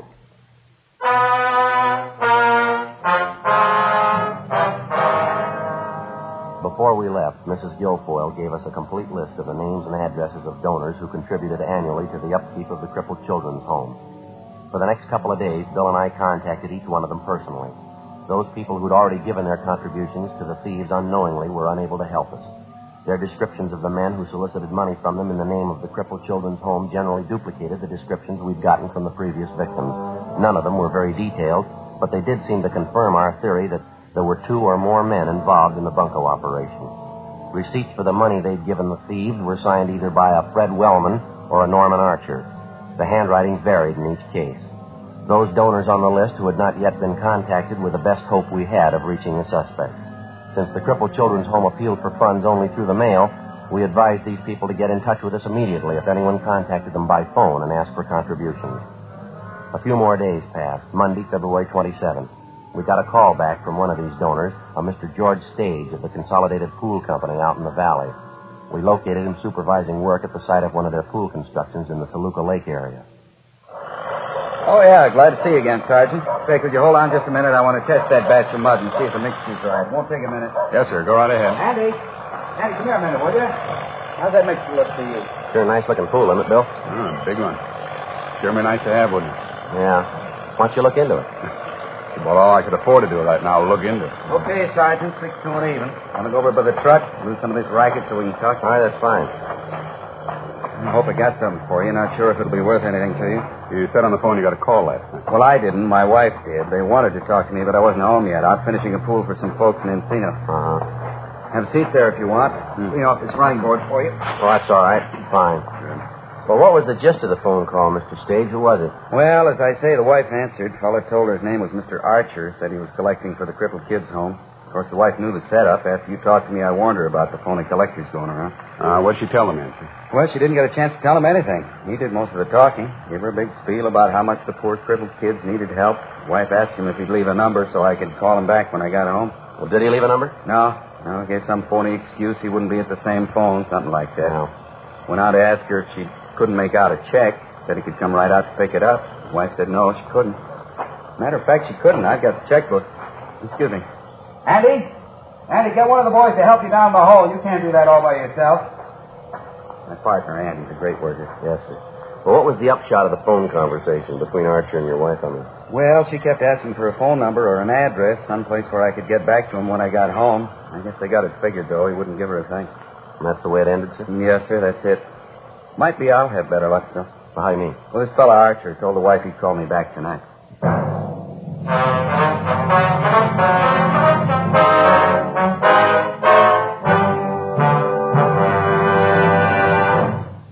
You are listening to Dragnet, authentic stories of your police force in action.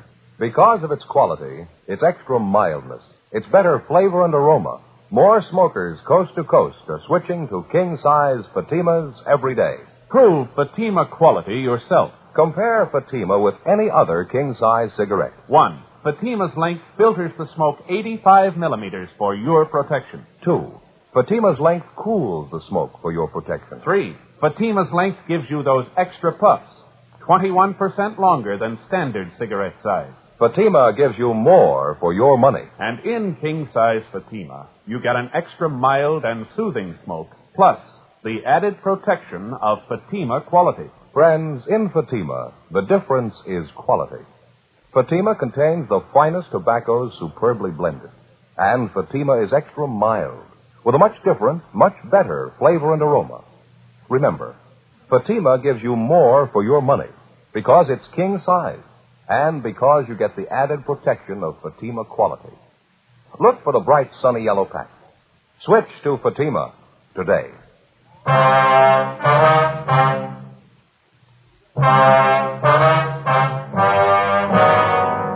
Monday, February 27th, 1:30 p.m. As soon as we found out there was a possibility that one of the bunco suspects might contact the potential victim, George Stage, that night, Bill and I started making arrangements to be ready for him. At 6:45 p.m., we were at the stage home when the suspect telephoned. He identified himself as Norman Archer. George Stage followed our instructions to the letter. He agreed to make a contribution and asked Archer to call at his home to pick up the check. He set the date for 9 o'clock that night to allow us enough time for preparation. We got in touch with Lieutenant Lee Jones at the crime lab, and he sent out 2 of his sound technicians with a microphone set up and a tape recorder. By 8 p.m., the installation was complete. The microphone concealed in the living room of the stage home and the tape recorder set up in an adjoining room. Bill and I were stationed at the recorder in the bedroom. 8:30, 8:45. We waited. 9 p.m., 9:05. Somebody at the front door. Yeah. You want to give me the headset, Bill? Here you go. Thank you. Okay.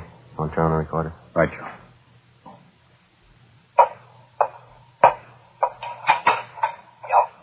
Stage? Yes, sir, that's right. My name's Norman Archer, Mr. Stage. You're glad to know it. Oh, yeah, Archer. Glad to meet you. Come on in. Thank you. Very nice place you have here. Comfortable. We're pretty happy with it. Sit down, Archer. Thank you. Well, say, I hope I'm not interrupting your evening, Mr. Stage. Oh, no, that's all right. Just sitting here watching television. I see. Well, I don't want to take up a moment of your time. I don't suppose I have to tell you what a worthy cause it is I represent, Crippled Children's Home. I'm glad to make a donation. It's one of my favorite charities. I'm certainly happy to hear that, sir. Whether you haven't any idea how much good your money does. Those little tots out in the home really need our help, all the help we can give them. I suppose they do. Are you one of the officials out at the home? Well, yes, I suppose you can call it that. I'm one of the authorized collectors for the maintenance fund. I have a receipt here for your donation, all made out in your name. Yes, here we are. I suppose you know that all donations to the home are deductible from your income tax. Yeah. Well, here we are. Seats all filled out, your name and address. This space here I left vacant, the amount of your contribution. I'll fill it out right now. All right. How much would you like me to put you down for, sir?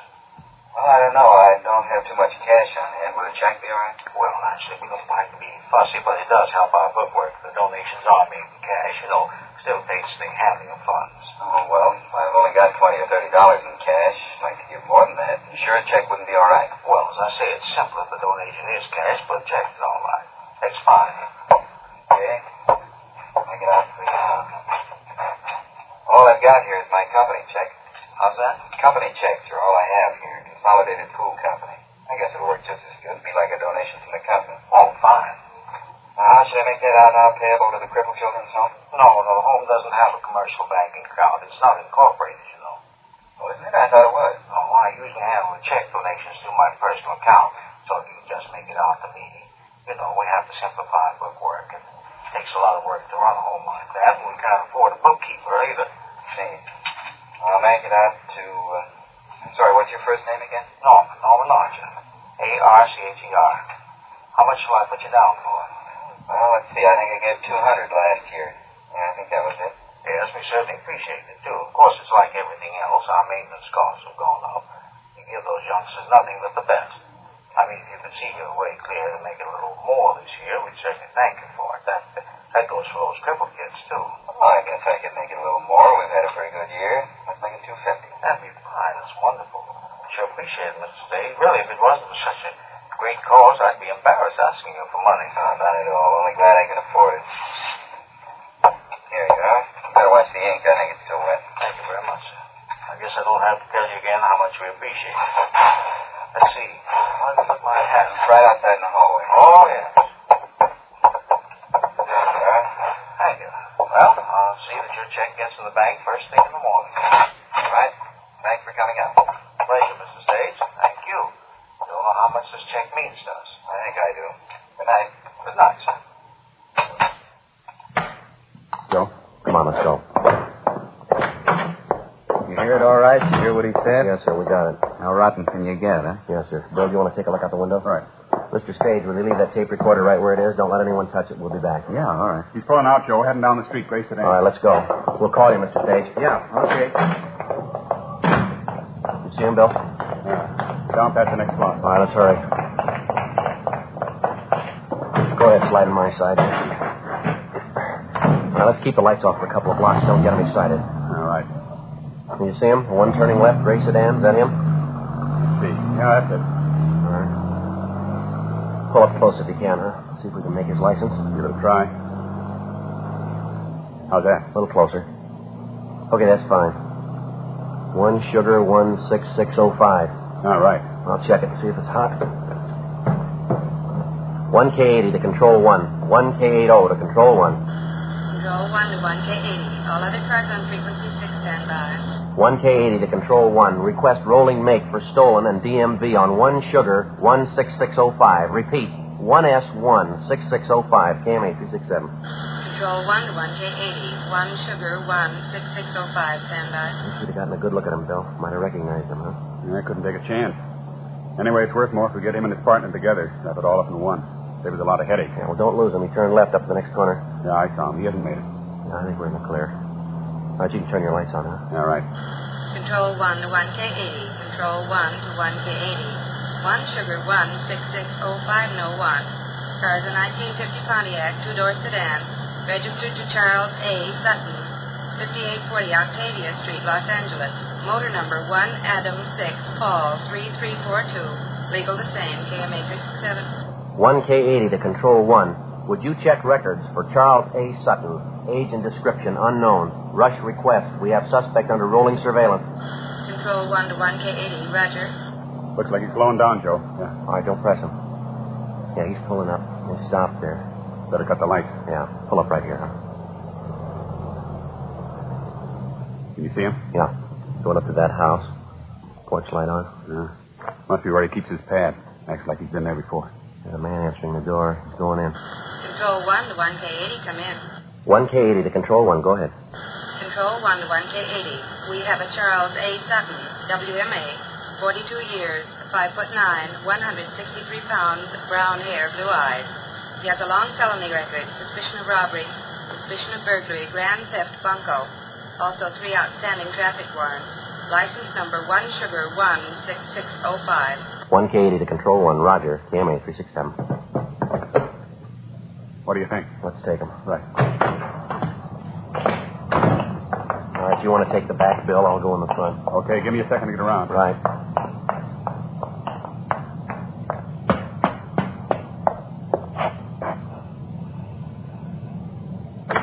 Yeah? Police officer, want to talk to you. All right, come on, open it up. I'll carry the cup. All right, hold it right there against the wall. All right, you're back inside, police officers. Joe, all right? Yeah. Did you get him all right? It's okay.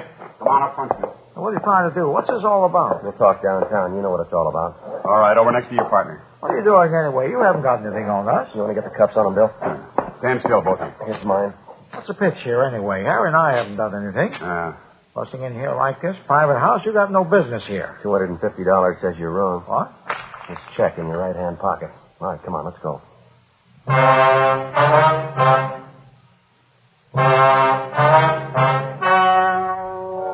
The story you have just heard was true.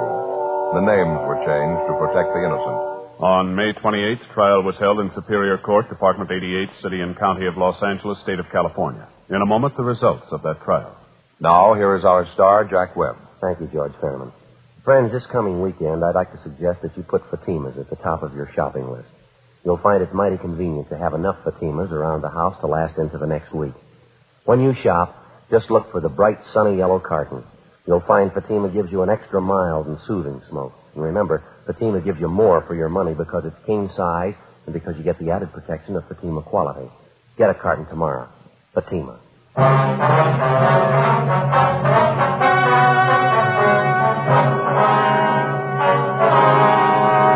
Charles A. Sutton and his accomplice, Harold B. Mather, were tried and convicted on 3 counts of grand theft money and received sentences as prescribed by law. Grand theft is punishable by imprisonment in the state penitentiary for not less than 1 nor more than 10 years. The initial suspect, Seidel, pled guilty to petty theft and received a sentence of 1 year in the county jail.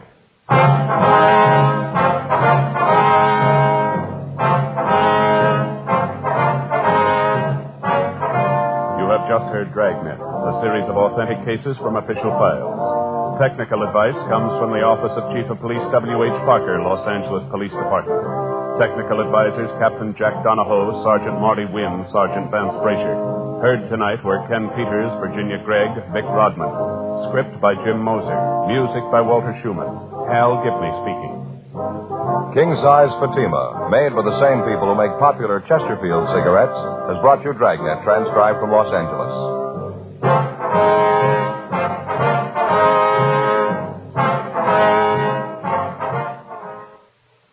Each Thursday night, it's Counter Spy on NBC.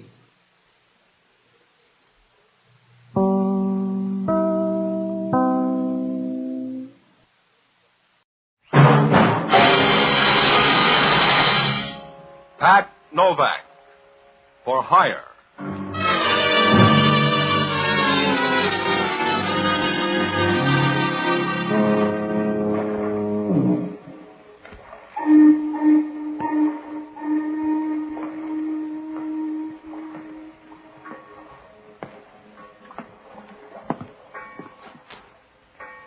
Sure, I'm Pat Novak, for hire.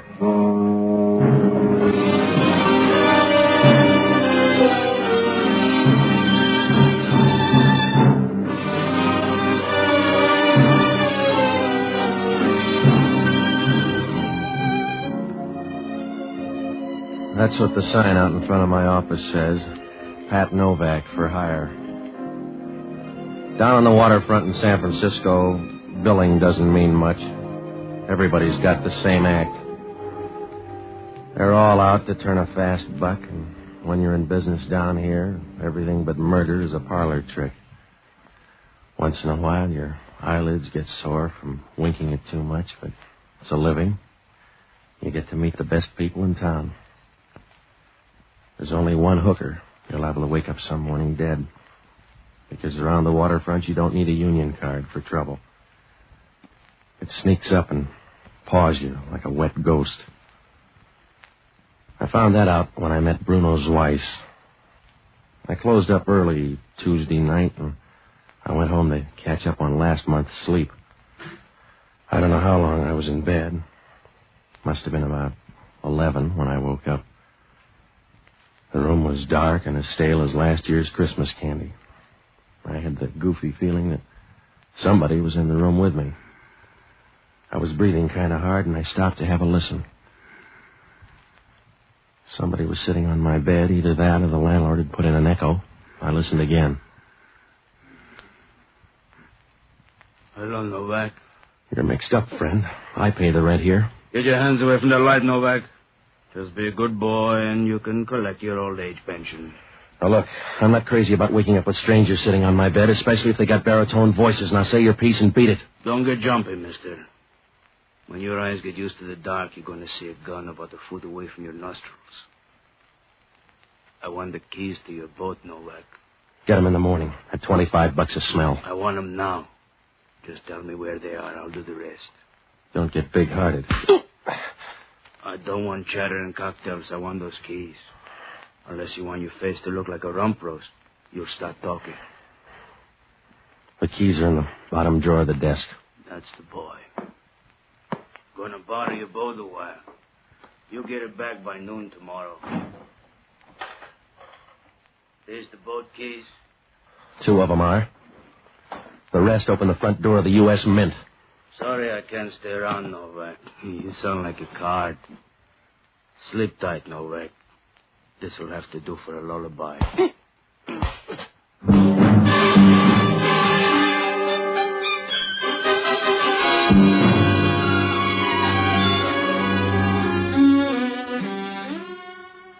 He didn't even give me time to pick a dream. I stretched out on the floor as dead as a Philadelphia nightclub.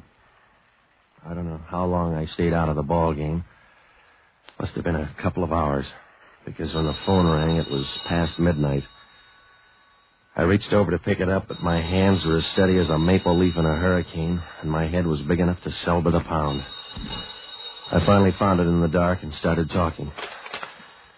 Hello? Hello, Novak. This is Joe Powers down at Pier 19. You awake? Sure. Hey, you sound groggy. Oh, it's a sedative. What's on your mind? One of your boats just drifted in. Guess what? I don't have to. It's smashed up, and you want to offer me $50 salvage. Hey, that's right, Novak. You're psychic. I'm a patsy, you mean? Some gunsel borrowed the boat a couple of hours ago. Came in here, told me a bedtime story, and took the keys. Well, you better hop right down here. It'll keep, Joe. No, it won't. Hurry up or you'll run a dead heat with homicide. There's a dead guy in the boat. Well, it must be my playmate. I don't know. He didn't say. But you better grab a cab and get on down here. There's going to be a lot of questions. Sure, if you meet any good answers, save a couple for me.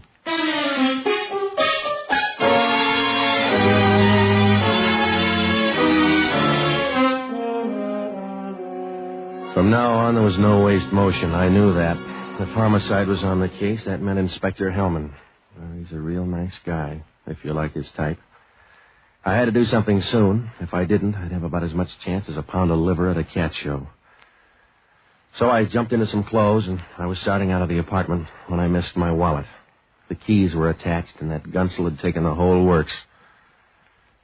I began to get mad. For $70, you can get a Scotch hangover instead of the kind I had. And if you're lucky, a couple of good memories. So when I drew up at Pier 19, it didn't look like the sunny side of the street. Joe Powers was waiting for me. You got the first round, Patsy. Homicide hasn't showed yet. I'm full of luck tonight. Where's the boat? Oh, right over here. Lots of fog tonight, huh, Joe? You're walking on it. Well, there it is. How's your insurance, Patsy? All right, except I'm not carrying any on that dead guy. Who is he, Joe? I don't know. He's your passenger. You roll him. All right, give me a hand. No, push him over on the other side, will you, so I can get in the pocket? Is he the same guy that took the keys? I don't know. If he is, he never looked lovelier. There's nothing in this pocket. This one's empty except for a comb. He sure spent my $70 in a hurry. Must have thrown in the wallet for a nightcap. No identification. We should have bought a scorecard. Hey, here on the floor. It's a key. Let me see that, Joe. Room 425, Royal Arms Hotel. Where is it? That's a dive down on Turk Street. Well, say hello to Homicide for me. Oh, you're not bright tonight, Novak. Well, I'm not going to stay around here. They'll pick me up faster than a gin fizz. What am I going to tell them? Anything you like, Joe. Shift into freewheeling and let them follow, but I'm not going to hang around for a pinch. I'm one boat and $70 short. Tell it to Homicide. I don't like manual labor that much. See you later.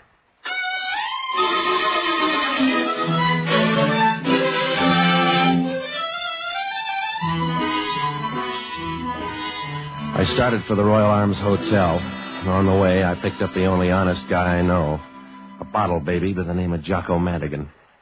He's a good man, except he thinks it's a waste of the taxpayers' money to put alcohol in torpedoes. I hauled him out of the Hunt Room bar, and we walked down the street to the Royal Arms Hotel. It was the perfect spot for a missionary. The lobby looked like the first act of Rain. There was a pinball machine in one corner, a couple of last year's girls in this year's slacks, and a bleary-eyed little night clerk. He looked like a well-groomed laundry bag, and he gave us the fisheye as we started upstairs. Room 425 was down at the end of the hall. Jocko didn't care if we ever got there. Patsy, we have no business coming up here. We're in search of fool's gold. We're in search of my $70. Exactly. I view you as my penance, Patsy, the sackcloth for a misspent life. If you can shake off that buzz, you'll find out I'm in trouble. You'll always be in trouble because you're a patsy, and you're dangerous because you move in the twilight zone between good and evil without any predisposition toward either one. Yeah, all right. Here it is. 425. Nobody home. Let's go in. It's housebreaking. Now, look, Jocko, I want my $70. I'm going in. Patsy, sometimes you terrify me. I think you'd pick the lock to the gates of heaven. I would if they had my $70. Come on. The guy's dead down in my boat. We won't hurt his feelings. We'll just nose around a minute and get up. It was a pretty room if you like dead women on your rugs. She was stretched out in a pale yellow dressing gown, as quiet as an April morning and twice as pretty. A dull red scar ran across her temple where somebody had laid an iron shovel. She didn't belong in this hotel because she was wearing a necklace and a bracelet that left a gap in somebody's pocket. And from the ringside, she looked all right. Jocko noticed it, too. She has lots of character. Yeah, but where's my $70? She's a nightclub dancer. How do you know? Her picture's plastered all over the wall there. She's the headliner at El Palateo, Miss Rita Malloy. I wonder who the guy on the desk is there. Boyfriend, probably.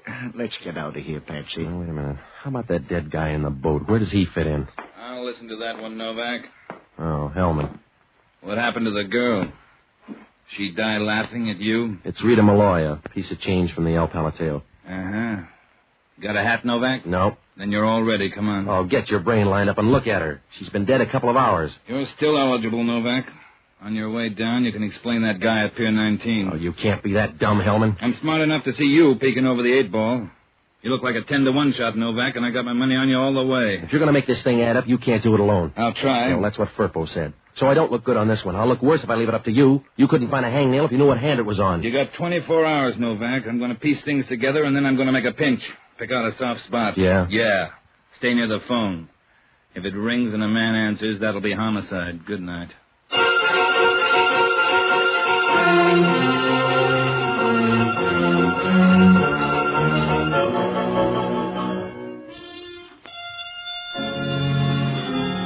Hellman was right.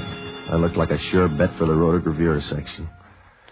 I was beginning to run out of silver linings, and I knew it. I didn't have an answer for anything. The guy in the boat was still a stranger, and Rita Malloy was still dead. I was sitting in the middle of a high-stake game with a pair of trays. When we left the hotel room, I had the funny feeling that there was something wrong back there. I didn't know what. I just knew there was something wrong, the way you feel when you pick up the wrong hat and put it on. The position of the body, those pictures on the desk, I didn't know, but there was one detail that didn't set right. Well, I told Jocko to hang around headquarters, and I started for the El Palateo. It was like all the rest. A little melancholy bar on Mason. A fire trap with a cover charge. The decor looked like early Franco. The floor show was on as I fought my way up to the bar. Excuse me, please. I'm sorry, lady. Can I get through here, please? How about a drink? Your idea? What do you want? Scotch. Soda or water? Water.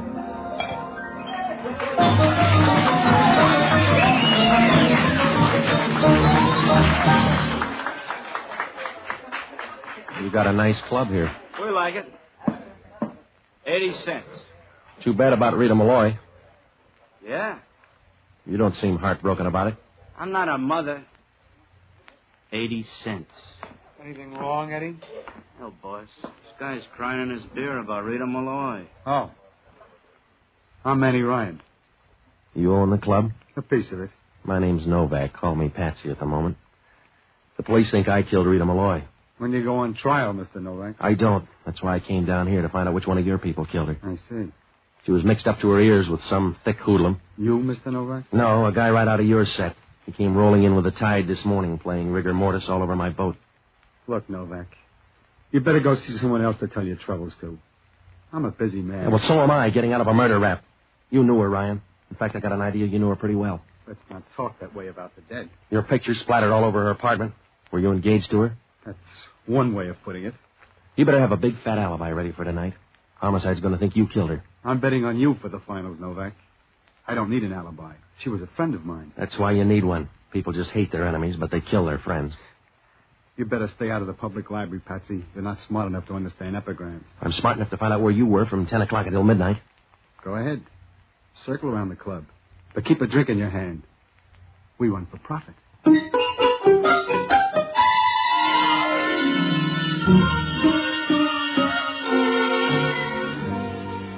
I didn't get much out of the doorman. He wanted a first mortgage to talk, but one of the busboys opened up. He told me that Ryan and the girl had brawled the night before. Also, that Ryan left the club for about an hour tonight. Well, I put him on the list anyway. But it began to look more and more like a one-horse race. Well, I got one other lead. A clarinet player in the band wanted to harmonize with Rita Malloy, but there wasn't much else to go on. And then I spotted the gal who had taken Rita Malloy's job in the show. She was just finishing her number, and so I followed her back to a dressing room.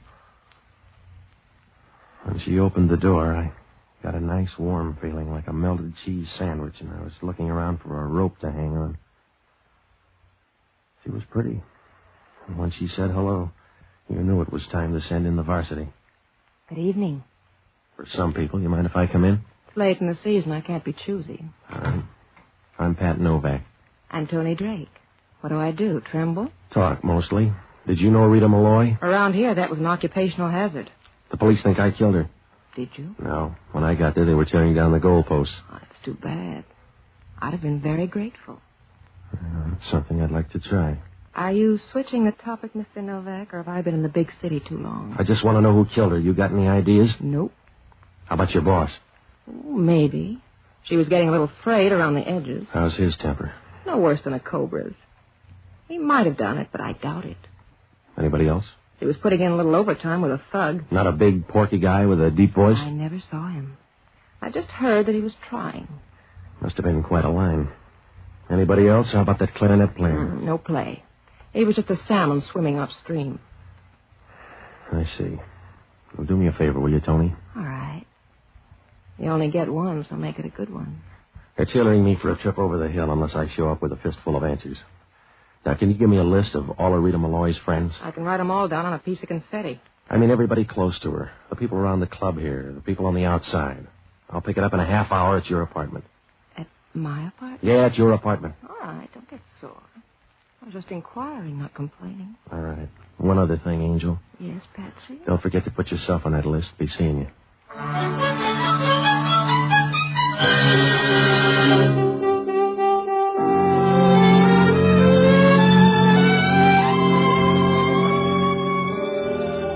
Well, it was good to get out of there. When she started walking towards you felt like a shovel full of scrap iron in a Pittsburgh blast furnace. Well, I called up Jocko at headquarters. He didn't seem to be worried about me. He was thirsty. The guy on the boat hadn't been identified yet. The coroner said he died of severe bruises and that Rita Malloy checked out with a fractured skull. I gave Jocko Tony Drake's number, and I started for her apartment. I couldn't have done better with Aladdin's lamp. She had the list and a bottle on hand. I went over the list with her, and then it turned out she had insomnia. The radio was turned down to room temperature. I was working on my fifth drink when the phone rang.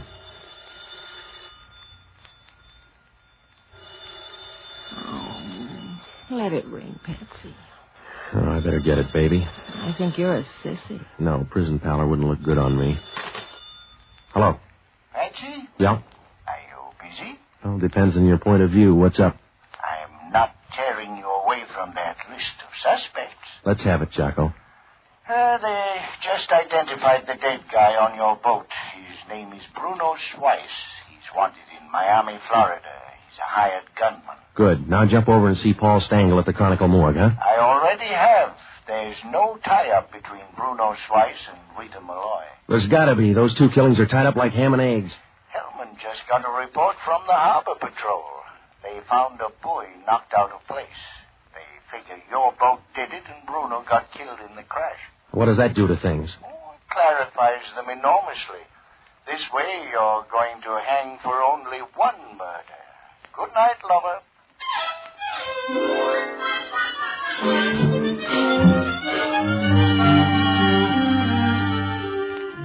I knew Jocko was right. Hellman could rig me as long as he had only one case to work on. He's a single-celled animal, and this was just about big enough to fit into his brain.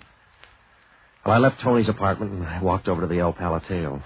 Must have been about 4 o'clock in the morning. It was still dark enough for me to kick in a back window without being seen. I headed straight for Manny Ryan's office, and I started going through his stuff. It was like trying to separate a ton of salt and sugar dumped in the same bin. I went through most of the drawers, and in the last one, I got a hold of something. I grabbed the phone on Ryan's desk, and I called Hellman. Well, I wasn't sure, but I figured he could try this one on for size anyway. Police headquarters. Give me Hellman and Homicide. Yeah. They must have put their best men on his trail because they found him inside a half hour. Hello, Novak. I'm in Manny Ryan's office. He owns the El Palateo. I just rifled his desk. It's a minor offense for you. I got a hold of last month's phone bill. Guess what? It's too high. The office put through 2 calls to Key West, Florida, the last part of this month. 4 o'clock. I'm barely interested. Go ahead. Bruno's Weiss hired out as a gunman. San Francisco is a long way from home plate. That means somebody sent for him. And you're trying to put the finger on Manny Ryan. That's right. That silver frame you picked up at Rita Malloy's, take a look at the guy in it. That's her boyfriend, Manny Ryan. We'll check on it. In the meantime, keep squirming, Novak. You look pretty. Oh, you're smooth, Hellman. Smart talk's not going to keep you out of the chair, Novak. Stay handy. We've only got a short extension cord. Yeah, well... Hello, Hellman.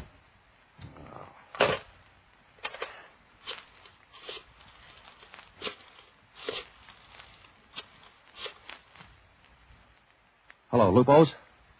Frank, is Jocko Madigan there? Good, put him on, huh? Hello, Jocko. Now listen, I'm up at Manny Ryan's place. Yeah, that's right. I'm not sure, but I think that Ryan's the...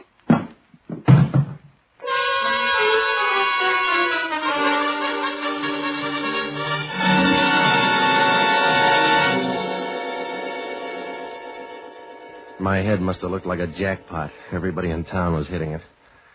I rolled over and played dead for about 5 hours. It feels better when you've had a dress rehearsal. I woke up in my apartment. The sun was streaming through the window and hit the bed. I looked like the muslin counter after a sale. It turned out I was the host and didn't know it. Jocko was sitting at the table having breakfast. The bottle was almost half shot. Good morning. How's the other world? Can't you leave that stuff alone? Do you have a headache? Of course I have a headache. Well, I haven't, so stop lecturing me.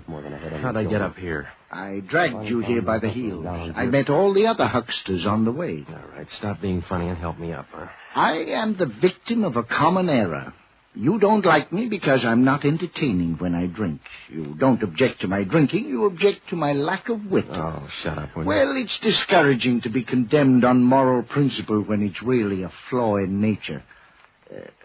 By the way, I think they're going to arrest you for the murder of Rita Malloy. What about Ryan?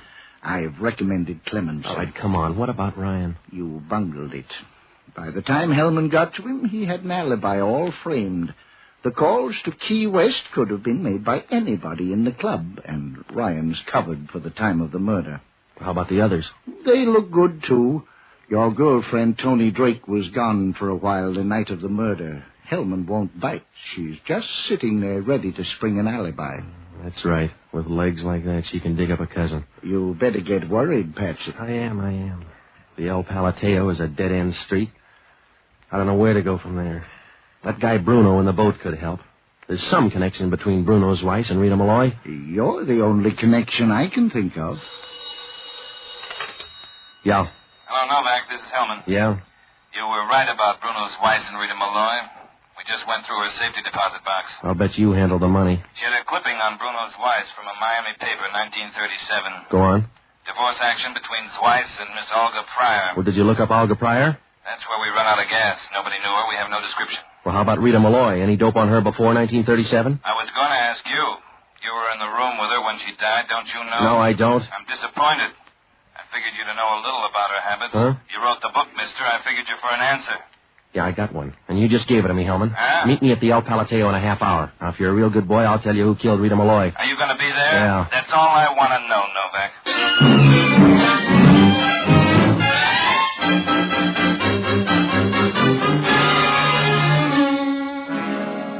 Things were falling into place like a fixed roulette wheel. Right from the first, I knew that there was something goofy about the picture in Rita Malloy's hotel room. I wasn't sure. I just knew I had something in the back of my mind. I didn't tumble until Hellman tipped the mitt. And then everything was cakes and ale. I sent Jocko up to room 425 in the Royal Arms Hotel, and I told him to get a description of every dress in the closet. I checked at the desk, and I got the name of Rita Malloy's cleaners. I ducked over there, and I got a list of every dress that she turned in for 3 months. I met Jocko, and we compared the list of dresses. Well, it jibed fine, except for one thing. There was a missing white dress. It had been to the cleaners before. It wasn't there now, and it wasn't in that hotel room. Well, we went over to the El Palateo to find it. Jocko didn't want to buy the scheme at all. Patsy, I protest the notion of breaking into a lady's dressing room. Stop worrying, will you? She's not going to be there. Then it's futile as well as immodest. Besides, how do you know Rita didn't throw away the dress? I'll give you better than track odds on that one, Jocko. Here we are. Come on. Now, look, you take the closets and find that white dress. I'm going through the desk for grease paint. You should be going through a woman's closet. It's more in the nature of things. Just look, huh? There's enough grease paint here for the whole Iroquois tribe. Did you find anything? Yes. What's this? Just look for the white dress, Jocko. Hey, what's that in the corner? Where? Over here. I don't see anything. Well, down here, look, see? Oh. Well. That feels good, doesn't it, Jocko? Like a spell of perfect weather. Same grease paint? Well, it won't take us long to check. Here, you open a couple of these jars. Don't forget your apron, Patsy. Hello, Tony. What are you doing? Getting ready to build a fire under you? You're going to make nice smoke, too. I liked you better when you were dumb, Patsy. You don't look good with a Ph.D. Oh, put away the gun, baby. Remember, this is your second trip to the plate. Give me the dress, Patsy. It won't fit. Don't worry about that. Just toss it over by the door here. I'll do better. I'll bring it. Stay where you are, Patsy. It's my ticket out, chum. You're a good guy, Patsy. Stay out of my way. It's your role, baby. Patsy, please stay away from me. Come on, give me that gun. Patsy, please. Give me that gun. Sorry, Patsy. That's all I could do. Yeah, sure. You want to take a look at her, Jocko? Put her down on the floor. Yeah. What do you say, Jocko? No dice. Well, you can't win them all, Tony. You play too rough, Patsy. You still got a good batting average, Novak. Hello, Hellman. You better make a fast pinch. She do it? Yeah. She got kind of clumsy in the last round, didn't she? Not at all, Copper. They had me coming and going. When you're as far back as I am, they don't pick up the option. Let's get out of here, Jocko. I'll check with you later, Hellman. Be a good boy, Patsy. I'm going to miss you. You were getting to be my favorite hobby. Yeah. I don't know how you were on the distance stuff, but you were sure something on the sprints. Yeah. Be nice to her, Copper. She could go in the mud herself.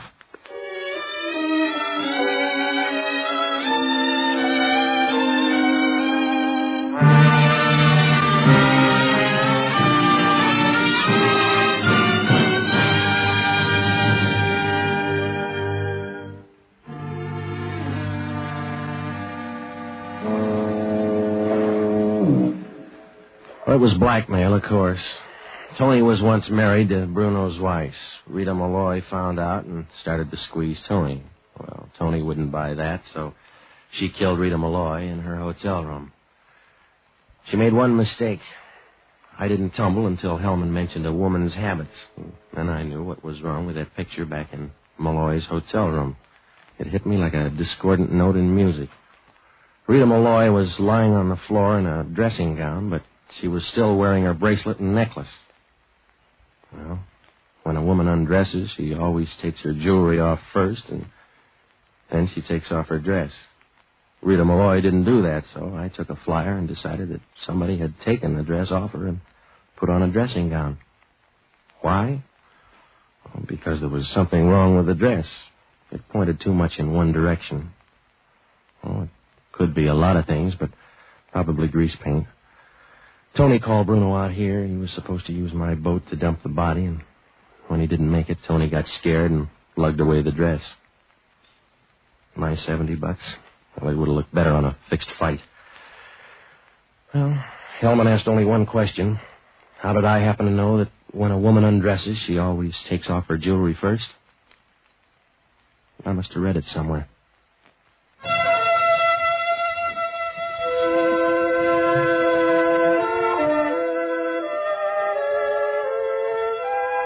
The Armed Forces Radio Service has just brought you Pat Novak for Hire, starring Jack Webb.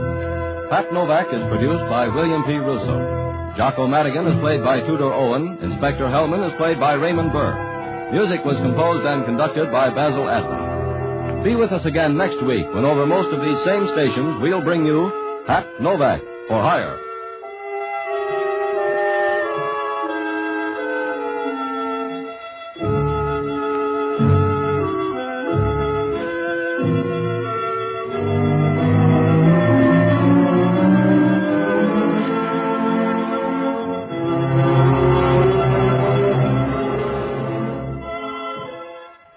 Novak for Hire was previously released by ABC, the American Broadcasting Company, for listeners in the United States, and rebroadcast for our men and women overseas. This is the United States Armed Forces Radio Service, the voice of information and education.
to hear is true. The names have been changed to protect the innocent.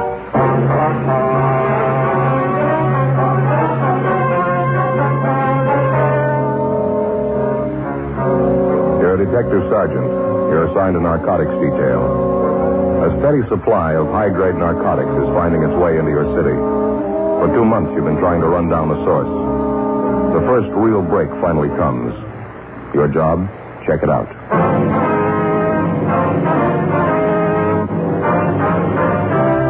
Dragnet, the documented drama of an actual crime. For the next 30 minutes, in cooperation with the Los Angeles Police Department, you will travel step by step on the side of the law through an actual case transcribed from official police files. From beginning to end, from crime to punishment, Dragnet is the story of your police force in action. It was Thursday, October 8th. It was hot in Los Angeles. We were working the day watch out of narcotics detail. My partner's Frank Smith. The boss is Captain Kearney. My name's Friday. It was 4:05 p.m. when I got to 318 West 1st Street, the first floor. Narcotics detail. Joe? Hi, Frank. You all threw up in court, are you? Yeah, it went to the jury. I don't think he'll be out long. Well, I hope they hook him this time. He's overdue. I don't see how they can miss. You can't tell, though. Never know what a jury's going to do. Yeah. What do you got here? A felony car brought him in about a half hour ago. Pretty high. What's he shooting? H. Must have had a big pop. Can't talk to him. Anything on him? 2 cats. Had him taped inside the collar of his shirt. Crime lab analyzed it. Same stuff we've been chasing. European. High grade. Mm-hmm. He come up with anything? Nothing. He talks a lot, but he doesn't say anything. Why don't you take him on? I'll give it a try. Mr. Jennings, this is my partner, Sergeant Friday. Well, how do you do, sir? Sure happy to know you, Sergeant. Have a chair. Yeah, thank you. A cigarette? Yeah, I don't mind if I do. You want to give you a light? Thank you. By the way, Sergeant, if you have any influence around here at all, I'd sure appreciate it if you tell this young fellow here to relax. He worries too much. Keeps telling me there's something wrong. Well, isn't there, Mr. Jennings? Well, no, of course not. It's not that I don't enjoy the boy's company, but I've got an appointment. Very important one, 11 o'clock this morning. Yes, sir. Yes, very important. I have to be there at 11 sharp. You're a little late, aren't you? It's past 4 in the afternoon. Oh, no, it couldn't be. Clock on the wall right behind you. Well, what do you know about that? That time sure flies. Well, they'll wait for me. Well, I better get a move on. Sure glad to have met you, Sergeant. Glad to meet you too, young No, just a minute, Mr. Jennings. It's not that simple. You better sit down. But I told you I have an appointment very important. Sorry, it'll have to wait. Sit down.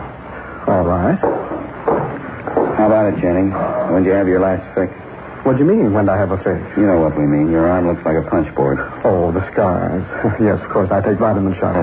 What's your doctor's name? Dr. Young, Eldon Young, down on South Hoover. You know his phone number, do you? No, I don't. It wouldn't do any good to call him anyway. No, why?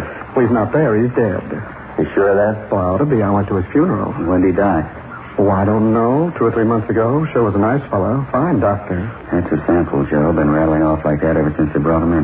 Not the usual run. He's sure not seedy looking, is he? Look, Sergeant, I don't think I quite understand this. What's this all about? Mr. Jennings, you're hooked and you're hooked bad. When'd you have your last fix? Well, to be honest with you, I don't quite remember. I'd like to make it clear, though, I'm not a bum. I'm not addicted to the stuff. You're not? Really, it's the truth. I can take it or leave it alone. I take an occasional shot. That's about the size of it. Where do you get the stuff, Jennings? I told you, my doctor. No legitimate doctor gave you the stuff they found on you. They don't dispense heroin. Now, how about it? How about what, Sergeant? You going to tell us the truth? Jennings? Well, frankly, Sergeant, no, I don't think I will. I'm not an informer. It's up to you, mister. We're going to find out sooner or later. I'm sorry, you're not going to find out from me. Now, look, let's not get into an argument, shall we? I don't have anything against you. Matter of fact, I like you. I'd like to get along with you. We're not going to argue, Jennings. It'd be useless to tell you that we're trying to help you. Are you married? Do you have a family? Yes, sir. Where do you live? Sorry, I can't tell you. I'm not dragging them into this. That's why I don't carry any identification. All right, Jennings. You want to get your hat? Let's go. Go? Where? Main jail. We're booking you in. Why? What for? Possession of narcotics. But I told you I'm not an addict. You can't keep me in jail. I only use it occasionally. Yeah, sure. Is there anything wrong with that? Can't see any harm in that, can you?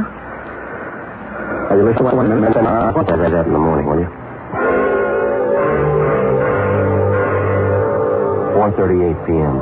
The felony car officers who picked up the suspect, Jennings, took him to the main jail where they booked him for violation of the H&S Code, Section 11,500. He'd been checked through R&I, but he had no previous criminal record. Knowing that he was bound to become ill, he was ordered into isolation, and the jailer instructed to notify the doctor in attendance if Jennings needed attention. 5:15 p.m. We went over to the crime lab and checked with Jay Allen, who'd analyzed the 2 capsules found taped to the inside of Jennings' shirt collar. He told us it was the same grade of high-test heroin which had been found in the possession of other addicts during the past 2 months. We knew it was of European origin. We knew it was finding its way into the city. We knew it was being made available to addicts. We picked up half a dozen pushers in the last few weeks with heroin of identical quality in their possession. But the basic source of supply still remained unknown. We were convinced that none of the pushers knew who or what the ultimate source was. The following morning, after Frank and I signed in, we went over to the main jail, signed out the suspect Jennings for interrogation, and he was brought to the interview room. His face was white and he was trembling. It was only a matter of time before he got worse, when the withdrawal pain set in. Morning, Jennings. I gotta get out of here. Nobody told me to be like this when I got started on the stuff. I can't stand any more of this. Bad? I'm gonna die. I wish I could die. Why can't they give me something? I will talk to the doctor. It's the best we can offer. He'll do what he can for you. Can you get it now? I'd like to ask you a few questions first. Then hurry, will you? I'm sick, awful sick. Where do you get your stuff, Jennings? What's the man's name? I don't know. It's the truth. I don't. How do you get your junk? A fellow named Eddie, bartender. I give him the money. He brings the stuff back. How much you pay for it? $6 a cap. I don't know what he pays. I pay him $6. Do you use it? Says he isn't. I don't know. I think he is. How about that, doctor? I can't take this. Where do we contact Eddie? Bar on South Main near 4th. One with a big airplane on the sign.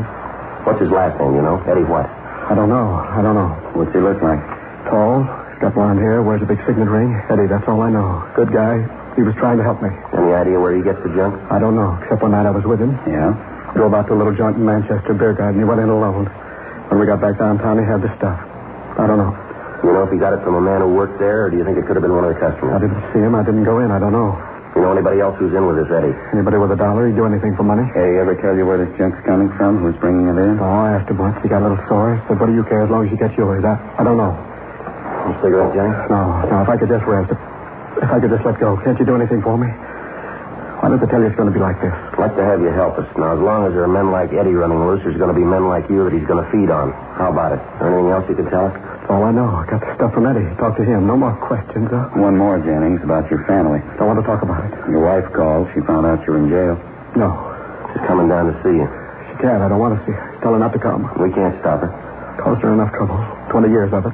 First the booze, now this. How long you been on it, Jennings? A year and a half. Been downhill all the way. 3 kids. I don't know what's going to happen. Gonna lose our house. Lost my business already. All our friends. You don't know what it's like. We got an idea. No, you haven't. You got no conception. It's been hell. Nobody's gone through what I have. Lost what I have. Suffering. Year and a half of it. Really suffered. Nobody knew either. Nobody suffered the way I did. Nobody. I can think of one. What? How about your wife? Jennings was returned to his cell, and we contacted the jail doctor and briefed him on the suspect's condition. That afternoon, Frank and I drove to the bar on South Main Street near 4th, where we located the bartender, Eddie, whom Jennings had told us about. It was fairly apparent that he was under the influence of narcotics. We arrested him, took him back to the office, and began questioning him. A check with R&I showed that his true name was Eddie Hartsook, and that he'd had several prior arrests for possession of narcotics and one arrest on the ABC Act. Unlike Jennings, he broke almost immediately. He wouldn't confess to being a pusher, but he did admit that he was an addict and that he was supplied by a Jules Zimmerman, the owner of a German beer garden out on Manchester Avenue.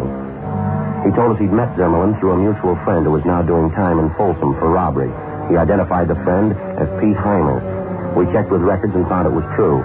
Hartsook was booked in as a vag addict. Then we contacted Captain Larry O'Brien up at Folsom Penitentiary, who filled us in on Pete Heimer's background. After that, we checked R&I on the owner of the beer garden, Jules Zimmerman. We found he was registered as an ex-con from Minnesota, where he'd done time for burglary and grand theft. After a meeting with Captain Kearney, it was agreed that our first move was to get next to Zimmerman. I was to pose as a recent parolee from Folsom, a friend of Pete Heimer's. That night, I attempted to make my first contact with Zimmerman at the beer garden out on Manchester Avenue. Waiter? Yes, sir. Can I help you? Yeah, draft beer. Bring me a bag of peanuts, too. All right, sir. Just a minute. The boss around? Sir? Jules, the boss. Is he around? I'd like to see him. I saw him around a minute ago. Yeah, there he is. I'll tell him. Right.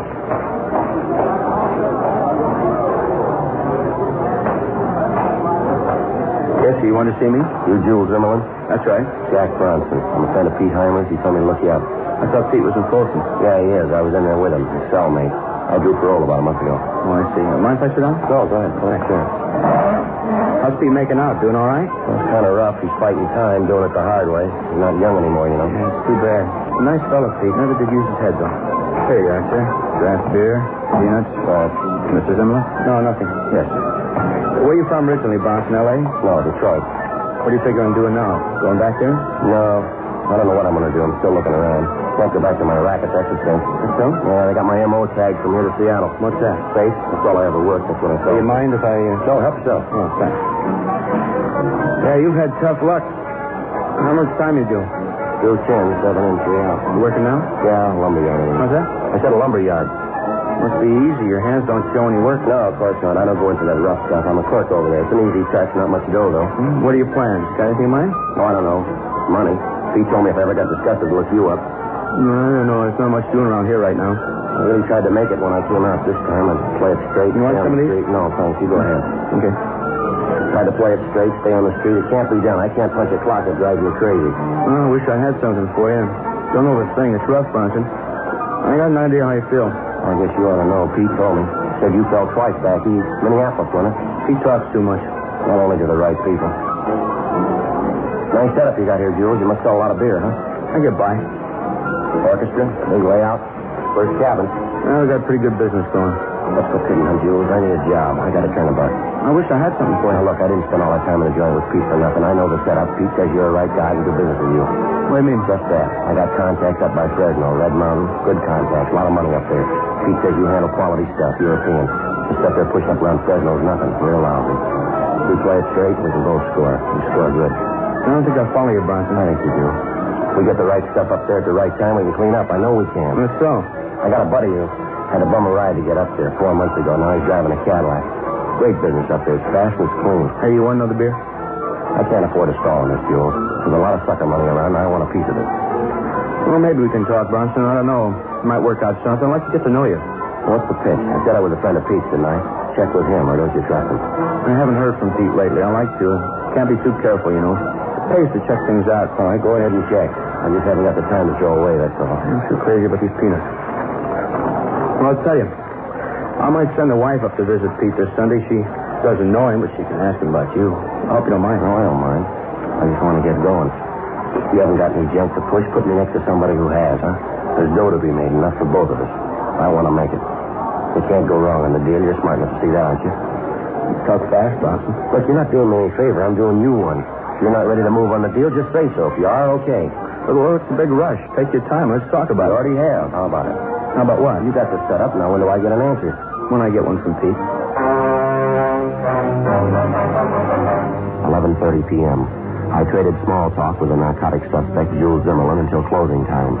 Then I left the beer garden, took a streetcar back to the room I'd rented in a small third-rate hotel down on South Broadway. The following morning, I got in touch with the office, and they, in turn, contacted Captain Larry O'Brien at Folsom Penitentiary and acquainted him with the facts of the case. He was told that Mrs. Zimmerman would arrive at the prison to visit Pete Heimer the following Sunday, and that she had never seen Heimer before in person. O'Brien made immediate arrangements to have one of the officers at the prison pose as Pete Heimer and visit with Mrs. Zimmerman. Heimer himself would know nothing about it. I spent the next few nights at the beer garden trading more small talk with the suspect, Jules Zimmerman. The conversation included fishing, the liquor business, gambling, sports, everything but narcotics. I couldn't tell how I was making out with him, whether he was sold on me or not. I waited in my hotel room the following Sunday afternoon until Frank Smith called me from the office. He told me Captain O'Brien at Folsom had just contacted them. He said Mrs. Zimmerman had visited the prison, that she talked with the guard posing as Pete Heimer, and that apparently everything had gone off well. 9:30 the following Monday night. I went back to the beer garden and met with Jules Zimmerman. Yeah, not a bad crowd for a Monday night. Usually a lot slower than this. Well, I'll let you worry about that, Jules. We've been through enough small talk. Now, how about it? What's the answer? Gotta be in a hurry, don't you? Relax. It'll work out. Not without a push, it won't. Now, how about it? You said you'd have an answer tonight. I got one. All right. It's no. What? The idea's all right. I just don't like the way you figured it, that's all. Yeah. I don't take the risk of getting the stuff up to Fresno. If you buy here. After that, I don't care. How you get up north is your work. Well, that's the way you feel. I'm not going to fight you on it. Your wife checked with Pete, huh? Yes, sir. Pete gave the go-ahead. You're everything you say you are. Understand you did a couple of big favors for Pete up there. Well, I'd expect the same from anybody of mine. If Pete told the wife to spit a beef for him. Could have talked, you kept your mouth shut. Only one more thing I want to know. You asked enough, haven't you?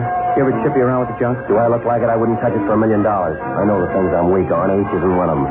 Good. I don't want anyone around to shoot the stuff. Seen it happen 100 times. Cops pull them in and you're gone. They all talk when they get sick.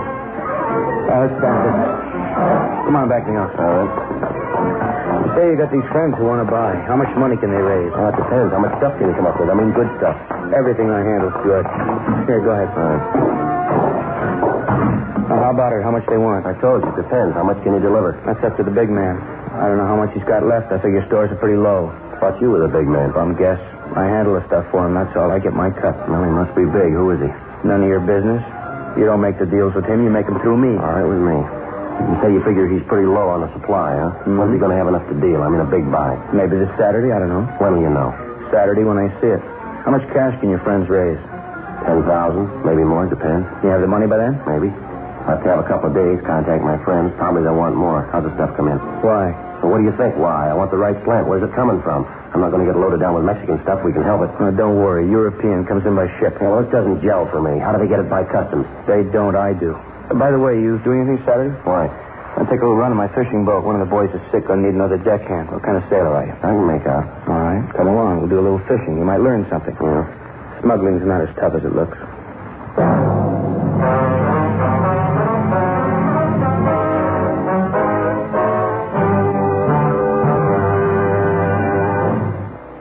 This guy cold calls me during dinner, trying to convince me that his wonderful money management advice will make me rich. I say, I already have someone for that. He says, oh, yeah?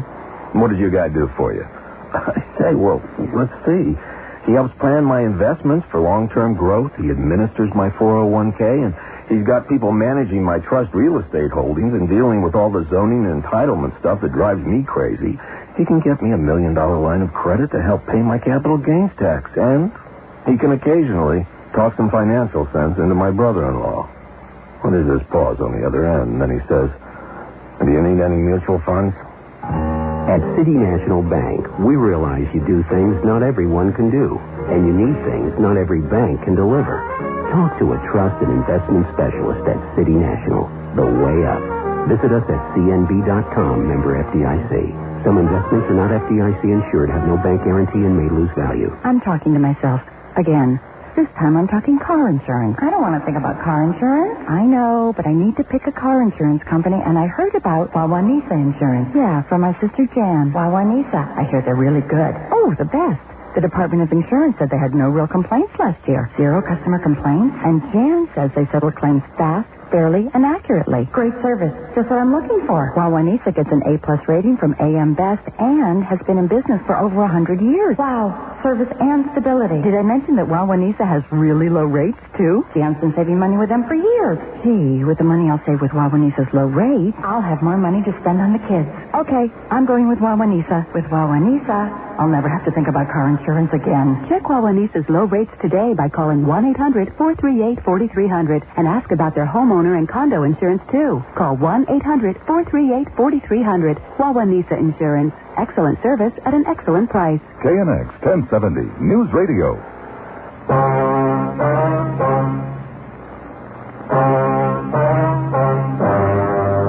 Tuesday, October 13th, 9 a.m. I called the office and briefed him on the results of my conversation with the suspect, Jules Zimmerman, the night before at the beer garden. Captain Kearney put my partner, Frank Smith, on the phone, and we set up a meeting for that afternoon. 2:30 p.m., I left my hotel room and took a streetcar downtown to Pershing Square. Excavating work for the new underground garage at the square was still going on. A temporary wooden fence circled the construction area. I went to the southeast corner of the square where a courtesy stand had been put up for the sidewalk superintendent. I stood around with a dozen other people watching the excavation. I waited. 2:45 p.m. Joe, how's it going? Hi, Frank. Not bad. Hey, they're moving this thing right along, aren't they? Looks like they got that hole just about done. I think you're going to have to go deeper than that. It's kind of hard to judge from up here. Looks deeper than it really is. Well, I had some pretty good luck last night. That's what I hear. How's it shape up? He told me the stuff's been coming in by ship. Zimmerman did. I think maybe he's telling the truth. How do you think they're working? I don't know. He wouldn't say. I might have a chance to find out this Saturday. What's the pitch? Well, Zimmerman's got a boat. He offered to take me out this Saturday. He mentioned they're expecting a shipment of the junk the same day.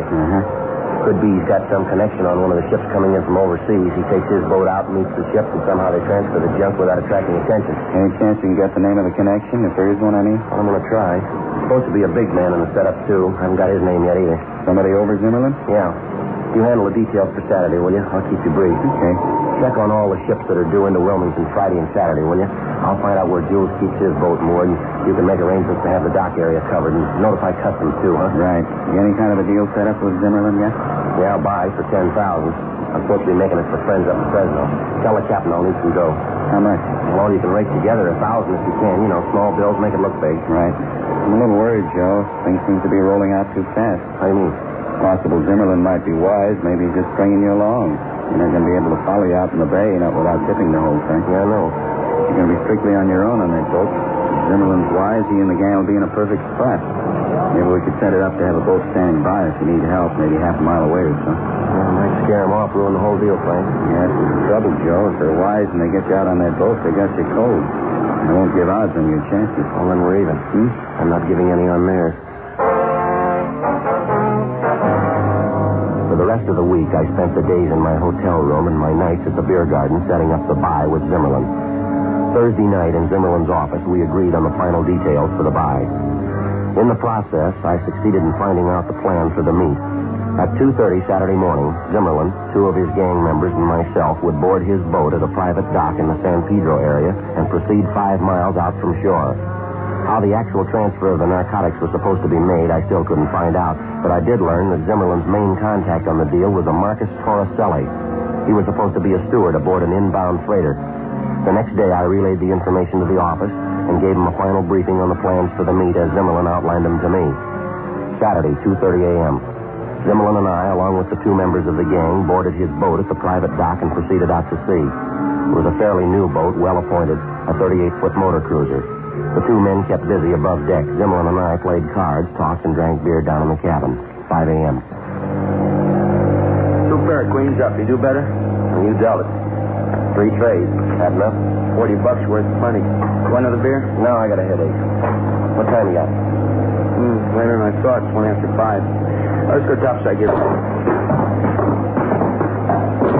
About time we start looking around anyway. So I better get up there and check our course. All right. Sure nice boat you got, Jules. Just set you back plenty, huh? Wouldn't believe it. I got it insured for $20,000, cost me $500. You paid $500 for this? Yeah, a society woman owned her husband, left it to her. She got hooked. Oh. One of my best customers. Spent everything she had on the junk. I got this for $500 worth of age, high grade. What's she do for stuff now? She doesn't need it. She's dead. Really a nice boat. Never enjoyed anything more in my life. Just a minute. What's the matter? Yeah, must be it. Uh-huh. What are you talking about? That freighter. A couple of points off starboard. Oh, yeah. Uh-huh. George? Hey, George. Yeah, Jules. Okay, I see it. Want a signal now? No, hold it. Let's make sure. Hand me glasses there, will you? Yes. Yeah. Thanks. Have a look here. What's the fish? Just a minute. Yeah, Panamanian flag. That's it. Very no. All right, George, let's try. Swing around. Okay, George. Give the rudder hard right. 3 complete turns. Keep astern of her. Right. Neat setup, Jules. What happens now? Another pair of glasses there. Watch for yourself. Oh, all right. Delivery comes from the ship, huh? Big boy on board? That's right. On board here. You really had me fooled. Let's keep it that way. To tell you the truth, I thought you had us figured. No, I didn't. I'll swear with you. You got a good front, Jules. Keep it that way and you'll be hard to make. I'm on the home stretch. You're not going to make me. 2 more trips and I'm getting out. Then I really go fishing. There he is, Jules. Back on the stern. Gonna dump it? All right. Keep an eye out. Hey, train your glasses on the stern of that freighter. Yeah? What about it? Just a minute. Now, you see it? Now? Oh, a man coming out, huh? Looks like he's dumping some garbage over there. That's right. Don't watch the man. Watch the garbage. It doesn't go through customs. Pretty smart. That's the contact, huh? Yeah, Marcus. Good boy. Hasn't failed yet. All right, George. Move in. Get the net. Ready for the pickup? All ready, George. Tell you, I just can't get over it. It's sure smart. How do you keep the junk dry? No problem. Just dump the package over along with the garbage. Waterproof wrapping. Keep your eye on it, that's all. Yeah, I got it spotted. All right, George. Hand on the net. Here you go. Yeah. All right, coming alongside. Hold it steady. I got it. All right, let's go. George, let's go. Okay. All right, Bronson, down below. Hey. Sure make it look easy. All it takes is a little savvy. Now, let's have a look here. Ping pong balls. What's the fix there? You ever hear one sinking? Oh, yeah, sure. 3, 4, yeah. All here. Good delivery. Hey, Bronson, your share. 10 grand worth. How about the money? How about a look? Suit yourself. All right? Okay, fine. Well, about the money? I don't know. I'll give you 1,000 now. What do you mean 1,000? There's 10 grand here. That's what you wanted. Take it easy, will you? How'd I know what I was getting into out here? Could have been a heist. I couldn't bring all the dough along. I want the money. I told you, I'll give you 1,000 now. You get the rest when we get in. Wait, there's something wrong here. I don't like this. I'll call George. We'll head out Relax, again. will you, Jules? There's nothing wrong. Don't try to calm me. I'm not taking a chance. There's something wrong. All right, hold it right there. I'm calling George. Call him loud first time. You won't get a second one. Nice gun. Fuzz. Lousy. Now, you go back and sit down. No, right where you are. Hands on the table. Look, Bronson, we got time to talk this out. I got a big investment here. I got a lot to lose. All you have to lose is a pinch. You keep your hands on the table, will you? I'll make it right by you. You won't be sorry. I'm a wealthy man. How much you want? Keep your voice down. Believe me, I'll make it right to you. You said you liked the boat, didn't you? You can have it, huh? Everything with it, okay? No deal, Jules. It doesn't smell any better than your delivery. What? Garbage.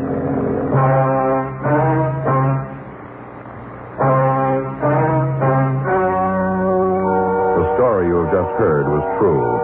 The names were changed to protect the innocent.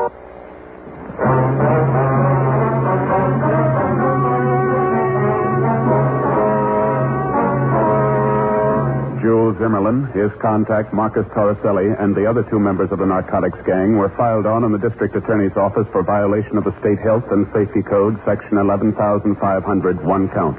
They were found guilty and received sentences as prescribed by law. The violation carries a penalty of imprisonment in the state penitentiary for not less than 5, nor more than 10 years. Ladies and gentlemen, defense of our country against aggression abroad and inflation at home depends on our ability to fill both our military and civilian requirements. All Americans must work together. Remember, the better we produce, the stronger we grow.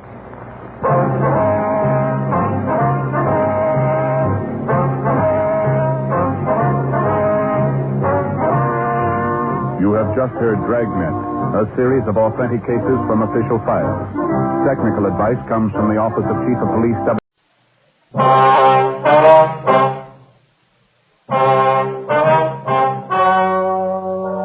The story you are about to hear is true.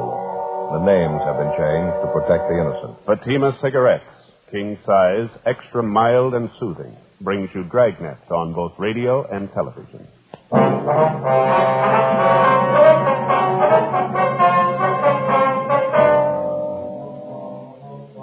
You're a detective sergeant.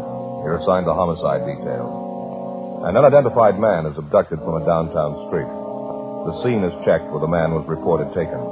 Bloodstains are found on the sidewalk. The abductors escaped in a gray sedan. No one saw the license number. Your job? Get him.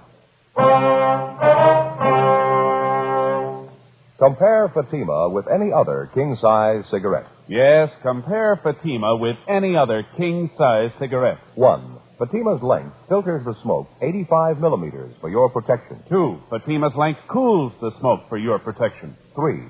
Fatima's length gives you those extra puffs, 21% longer than standard cigarette size. Fatima gives you more for your money. And in king-size Fatima, you get an extra mild and soothing smoke, plus the added protection of Fatima quality. Buy Fatima in the bright, sunny yellow pack.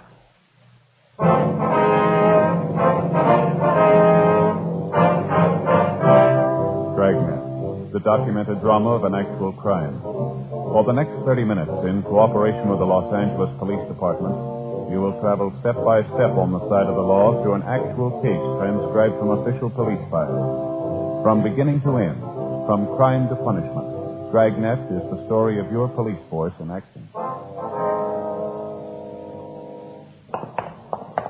It was Monday, March 18th. It was overcast in Los Angeles. We were working the night watch out of homicide detail. My partner's Frank Smith. The boss is Captain Lorman. My name's Friday. It was 6:48 p.m. when we got to the corner of 11th and South Pierce Street, the 797 Club. Sorry, no more service tonight. Closing up. Your name, Leon Morley? Yeah, I can't serve you any drinks, so closing up. Police officers, Mr. Morley. I'd like to talk to you a minute if you don't mind. Oh, I'm sorry. I thought maybe you were after a drink. We were just talking to the officers in the radio car up the street, the car that answered the call out here tonight. They told us you're one of the people who saw what happened. Well, yeah, I guess I did. I saw part of it anyway. Lousy deal. Kind of thing makes your ulcers pop. That's why I'm closing down early, going home. We're following through in the investigation, Mr. Morley. I'd like to have you tell us everything you know about it, if you would, everything that you saw. I told the cops in the radio car everything I know. It was about 6 o'clock, and I heard this big commotion out in the street. I didn't know what it was. Sounded like somebody was hurt. I went out and took a look. Marie in the beauty shop next door, she was outside rubbernecking, too. She saw as much as I did. You talked to her? Yes, sir, we have. She wasn't too clear on some of the details. Maybe you can straighten it out for us. I'm glad to if I can. What do you want to know? You mind telling us in your own words just exactly how it happened? I mean, how you saw it? Well, there's not an awful lot to it. I was working behind the bar here, and it was around 6 o'clock, like I say, maybe a couple of minutes after. I was just fixing up a round of drinks for some fellows when I heard this noise outside. Yeah. Didn't know what it was at first. It sounded like somebody screaming like they were hurt. You said you heard this commotion outside the bar about 6 o'clock. Yeah, that's right. Well, I didn't go out right then. I finished mixing the round of drinks. First, I thought the racket was just a couple of early drunks, but it kept on. A man screaming. It got louder, and I decided to take a look. Mm-hmm. I went out and looked down the street a couple of doors, down toward the corner. Which corner is that, Mr. Morley? The nearest one, down to the left. Here, I'll show you. All right, fine. I didn't know what was happening. Terrible sound. Man screaming at the top of his lungs. You recognize who the man was? No, I didn't. Never saw him before. Didn't get too good a look at him anyway. It was getting kind of dark. Here, let me show you. Over here by the window. Fine. I see it was right down there, just next to that mailbox. Mm-hmm. These two guys had a hold of the man who was screaming. They were trying to drag him into a car, a gray sedan. The man was trying to fight him off. Can you describe any of these three men for us? No, I couldn't be sure about it. Like I say, it was getting kind of dark. Well, you can see for yourself they were about 75 or 100 feet away. Mm-hmm. This man they were trying to drag into the car, he kept screaming, "Leave me alone, you can have the money. Leave me alone, you can have my car." Looked like he was hurt to me, blood on his clothes. Didn't anybody try to help him? Well, you know how this neighborhood is. When there's trouble, they all cut out. They don't want to get involved. It happened pretty fast anyway. These two guys got this man in the back seat of the car, and the big guy got in the back seat with him. The smaller guy got in the front seat, and they took off. Now, which way did they go, Mr. Morley? Straight down the street there. Turned right at that corner. Mm-hmm. Did you happen to see the license number? No, I thought of it, though. They didn't turn the car lights on and went by pretty fast, too. I couldn't get a good look at it. Was it a California plate, do you know? Oh, yeah, I noticed that much. That's about all, though. What kind of a car was it? Like I told you, a gray sedan, 4-door. I couldn't tell the make. Fairly new car. Well, did you notice anything outstanding about the car? Anything at all? Well, I don't know. What do you mean outstanding? Well, special markings of any kind. Anything unusual. Maybe some of the accessories. Spotlight? Anything like that? No, nothing I noticed. The rear bumper was bent out, I think. Matter of fact, I'm pretty sure of it. Rear bumper? Yeah. I saw it when they drove off. They drove right past the place here. Well, how about the men, sir? Can you describe them at all? No. One was pretty tall and thin. The other one was smaller. About the same build on the thin side. They sure must have worked that guy over. He was all bent over. Looked like he was holding his stomach. Stains all down the front of his suit. On the sidewalk, too. I guess you saw that. Yes, sir, we did. Now, you're sure that you've never seen any of these men before? Nothing familiar about them at all? No, sir, not to me. I think if I saw him before, I'd know it. Oh, just a minute. It's probably the wife. Excuse me, I'll be right back. Yeah, sure. What do you think, Joe? Well, it doesn't look too good. Stains on the sidewalk down there. If it was just a robbery, why'd they take the guy with them? Got me. Possibly might have recognized him. Well, maybe you got some, but I hope you're wrong. If he can make the hood, good chance they're not going to turn the man loose alive. Sergeant. Yeah. It's your office on the phone. I want to talk to either one of you. Oh, I'll get it, Joe. All right, thanks, Frank. Phone straight back, Sergeant. Enter the bar. Yeah, okay, thanks. Look, Sergeant, I got to have something to quiet my nerves. How about you? Want a drink? No, thanks. Besides the woman in that beauty shop next door, Mr. Morley, did you notice anyone else around who saw what went on? No, as far as I know, Marie and I were the only ones. Just like I told you, when there's any trouble around this neighborhood, they get off the street quick. You can't think of anything else that might give us a break on this? Anything at all now? Wish I could. I think I told you just about everything. Sure feel lousy. Joe? Yeah. I was talking to Harry. Yeah? 1A1 found the car, gray sedan. Where'd they find it? 3rd and Bixel. It was empty. Key still in it. You sure it's the right car? Bloodstains in the back seat. 7:18 p.m. Frank and I left the 797 Club, got in the car, and drove down to 3rd and Bixel, where the abandoned gray sedan had been located. It matched the same general description of the abductor's car, a 4-door gray sedan, late model, with a damaged rear bumper. Dean Bergman from Leighton French dusted the car and succeeded in raising a half a dozen fingerprints, which he took back to the office for possible identification. The crime lab crew went over the car for additional physical evidence. The stains found on the back seat were identified as having been made by human blood. The white slip attached to the steering post showed the car was registered to a Kenneth L. Gorman at a Canal Street address. Before Frank and I left the scene, we got a report that approximately 20 minutes prior to the time the gray sedan had been located, Another car had been stolen. It was a maroon, late model club coupe, license 7-Tom 7972. It had been taken in the same neighborhood, less than 2 blocks from where the gray sedan was abandoned. A broadcast and an APB was gotten out on it immediately. 8:05 p.m. After checking by the office, Frank and I drove down to check on the home address of the registered owner of the gray sedan, Kenneth L. Gorman. It was a white wood-frame cottage at the upper end of Canal Street. The woman who answered the door identified herself as Mrs. Elsie Gorman, a small middle-aged woman, blue eyes, partially graying hair. No, I'm sorry, officers. My husband isn't home right now. Where is he, Mrs. Gorman, do you know? Well, he went downtown to see a friend of his, business appointment. Is it anything I can help you with? Are you expecting your husband home pretty soon, ma'am? Yes, I am. Matter of fact, he should have been home long before this. I don't know what's keeping him. Told me he was going downtown to collect some money a friend of his owed him. Said he'd be right back. I don't know what could be keeping him. When do you leave the house, ma'am? About 2:30, 3 o'clock this afternoon. It's almost 8:30 now. It could be he stopped to have a beer with his friends. He usually phones, though, if he's going to be late. I don't understand these men sometimes. You and your husband own a car, Mrs. Gorman? Yes, we do. My husband has it right now. Why? What kind of a car is it, ma'am? A 49 Chevy sedan. Gray color, 4-door? Yes. License number 7T7972? Well, yes, I think that's it. Why? What's the matter? Something happened? Nothing to get worried about, Mrs. Gorman. We located the car in the downtown area, parked on a side street. The keys were still in it. Thought we'd check on it. Where was it parked? Near 3rd and Bixel. Well, that can't be right. This man my husband was going to see has his store on Alameda. It's on Alameda between 9th and 10th. No reason for Kenneth to drive the car way down on 3rd Street. Possible he might have had another business appointment down there, ma'am. Maybe something he didn't mention to you. Well, I don't know. I suppose it is possible. You'd think he'd call, though. He usually does when he's going to be out late like this. What about this man your husband was going to see, Miss Gorman? You happen to know who he is? Yes, Fred Bernard. He's in the sheet metal business. Has his shop on South Alameda. He owed my husband $300. My husband went down this afternoon to collect it. He a friend of your husband's, is he? Oh, yes, they're good friends. Fred and my husband have done business for years. There wasn't any ill feeling between them about this debt? No, of course not. It was just a bill for some materials. Why do you ask that? Just routine questions, ma'am. Can you think of anyone at all who might have a quarrel with your husband? Somebody who has a grudge against him, maybe? No. Why are you asking questions like that? Is something wrong? Something you're not telling me about? No, ma'am. It's just a routine check, Miss Gorman. Nothing to worry about. I want to make sure everything's all right, that's all. The way you talk, it isn't all right. It's far from right. It's never gone this long without calling me. There must be something wrong. No use getting yourself all worked up, ma'am. You admit your husband might have had another appointment after he left Bernard. By the way, have you checked with Mr. Bernard yet, ma'am? No, to tell you the truth, I haven't. I don't usually like to call my husband when he's out on business. I don't like to bother him. This is different, though. I think I'll call Fred Bernard right now. It's a good idea. Do you mind if we wait, ma'am? No, not at all. It'll only take me a minute. Excuse me. Yes, ma'am. What do you think? Well, I don't know. Doesn't look too good, does it? Car's abandoned, stains in the back seat. Man's late in getting home. It's all there. Could be anything, couldn't it? Doesn't look good. Sergeant? Yes, ma'am. I just talked to Fred Bernard. He said my husband's been there and left. What time did he leave Bernard? About 3:15, 3:30. Fred Bernard paid my husband the $300 he owed him, and my husband left. Fred told me my husband asked him if he wouldn't have a glass of beer with him, but Fred said no, he was busy. So my husband said all right, he was going to have a beer at home. Told Fred he was going right home. That was at 3:15 this afternoon. Yes, ma'am. Well, there must be something wrong, I know it. It just isn't like my husband. He wouldn't leave the car like that. If he was late, at least he'd call me. Oh, would you excuse me again? I've had the dinner on the stove and spoiled away to nothing. I want to turn it off. Yes, ma'am. Go right ahead. I hope it works out all right. Seems like a nice woman. Yes, she does.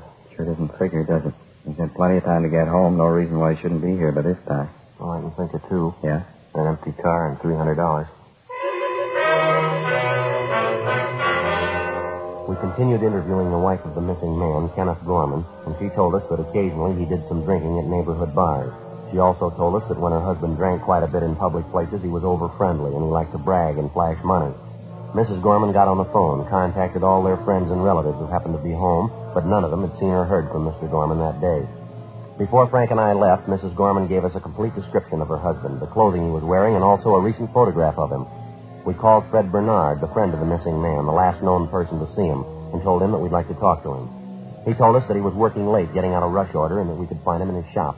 9:05 p.m. We located Bernard at his shop on South Alameda. Won't take long, will it? An awful rush tonight. Won't take long, sir. Did Mr. Gorman give you any idea of where he was going when he left here this afternoon? No, just like I told his wife on the phone. I paid him the money I owed him. He asked me if I wanted a beer, took a rain check on it, and he left. Went right out that door there. You seem worried about anything, Mr. Gorman? No, not that I could see. Seemed all right to me. Had he been drinking, do you know? No, couldn't say. If he was, I couldn't smell it on him. Was there anything unusual about him at all? Anything out of the ordinary? No, the same old Ken. Pretty good mood when I paid him. It was $300 cash. He's all dressed up. I guess you might call that unusual. How do you mean, unusual? Well, Ken's like me. Working man, not much of a dresser. Usually find him in working clothes. I think it's the second time I ever saw him in a suit. A new one, too. Looks nice on him. He didn't give you any indication at all where he might be going, did he? No, he just collected his money and went out. I thought maybe he was going home. What did Miss Gorman tell you? Did you have any idea where he is? No, sir. She told us he came down here to collect some money. She expected him right home. We're not trying to be nosy, Mr. Bernard, but how do Gorman and his wife get along? They're pretty happy together? Yes, I guess you might say that. Get along as well as you could expect them to. What do you mean by that? Nothing. Ken's he's a fellow who likes his nightlife. Wife's just the opposite, quiet type. Almost left him once. Guess they're getting along pretty good now, though. Why'd she almost leave him? Would you happen to know? Well, she found him out with a girlfriend. Matter of fact, she caught him at a terrible row. Didn't understand any of it. The girlfriend wasn't much at all. Real lush. You know the girl's name? Yeah, I met her twice. Name's Elaine something. She works at a cafe 3 blocks from here. Real lush. She sure took me. You know if Gorman's been seeing her lately? Well, he says he hasn't been. I don't know. I never can tell when he's drinking, though. Didn't his wife mention the girl at all? No, I guess she wouldn't. It's been a terrible thing for her when she found out. Terrible. How long ago was all this, Mr. Bernard? I mean, this affair Gorman had with this girl. Oh, 6 weeks, maybe 2 months ago, just about that. I tell you, it was the queerest thing I ever saw. Ken has a nice, quiet wife of his at home, and they get along fine together, never fought, never quarreled. And he picks up with his girl Elaine, sure different. How's that? Real mean girl. 2 of them fought all the time. 9:40 p.m. We left Fred Bernard at his shop, drove to the restaurant where Gorman's girlfriend reportedly was working as a waitress, and we checked with the manager. He told us a girl by the name of Elaine Summerall had been employed there, but that she'd been fired for drinking on the job. He also told us that he had reason to suspect that Elaine Summerall was not the girl's true name. We showed the cafe manager a picture of Mr. Gorman, and he identified it. He said Gorman had been in that afternoon inquiring about the Summerall girl. Gorman had asked for the girl's forwarding address, but the manager told us that he'd thrown it away. We left our card with him and asked him to contact us immediately in the event the girl returned. 10:18 p.m. We drove back to the city hall and checked in at the office. We ran the name and description of the Summerall girl through R&I, and they told us they had a Summerall girl in the files who answered the description. Elaine Summerall, alias Elaine O'Donnell, alias Elaine Shellman. There were warrants out on her for forgery, 3 counts, and grand theft merchandise. We signed out of the office, went across the street to the Federal Cafe, and had a sandwich and a cup of coffee. It wouldn't look so rough if it wasn't for the stains they found in the back seat of that car. It's hard to get around it. Points to more than robbery, doesn't it? Yeah, Mo sure strikes me pretty funny, pulling the man off the street like that. Must be either hard up or crazy, huh? Federal Cafe. Just a minute. Friday? Yeah. Phone. Right, thank you. I'll be right back, Frank. Yeah, Friday talking. Yeah, go ahead. Where? How long ago? Yeah, I see, huh? There wasn't, huh? Yeah, we'll roll on it right now. Tell them we're on our way in, will you? Yeah, right. Thanks, Glenn. Bye. Yeah? Chandler. They just found the maroon coupe, the one stolen in the neighborhood where Gorman's was dropped. Where'd they find it? Picked it off going up through Lancaster, sheriff's deputies. Did it look good on our job? Well, there were 2 men in the car. One of them had a knife, bloodstains on their clothes all over the inside of the car. How's it figure? It doesn't. Not a scratch on either one of them.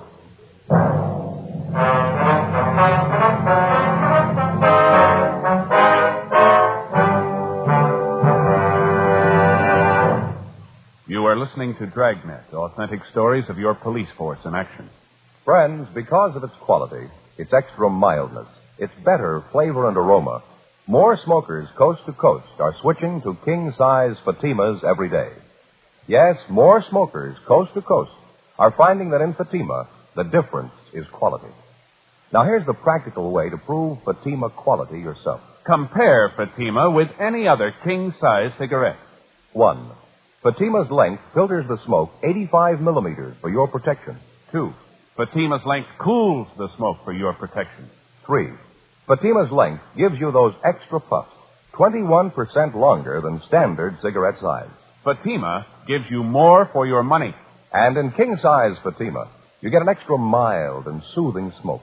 plus the added protection of Fatima quality. Remember, more and more of your friends are switching to king-size Fatimas. Compare them yourself. King-size Fatima, extra mild and soothing, plus the added protection of Fatima quality. Look for the bright, sunny yellow pack. Buy king-size Fatima.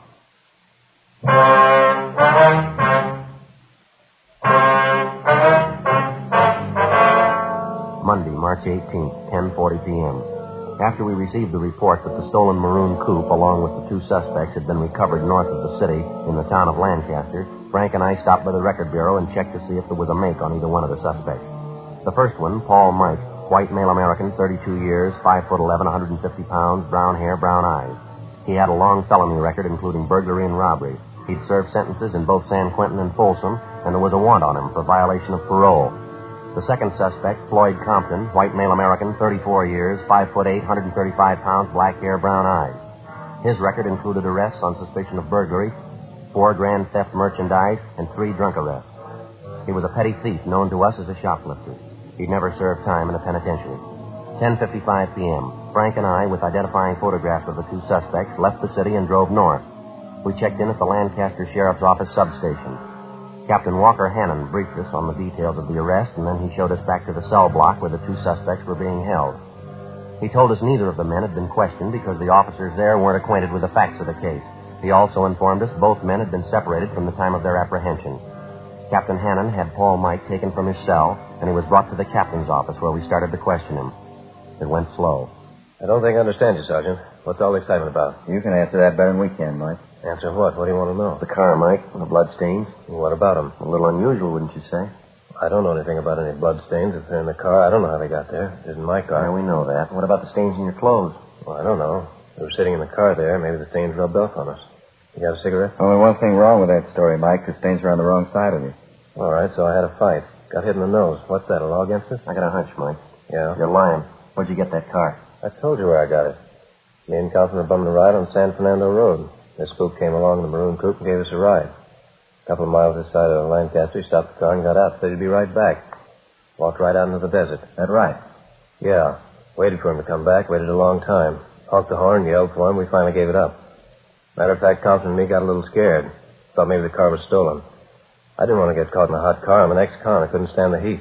The truth, I'm squaring with you. What about the money, Mike? Huh? The money. They booked you in with $133 in your pocket.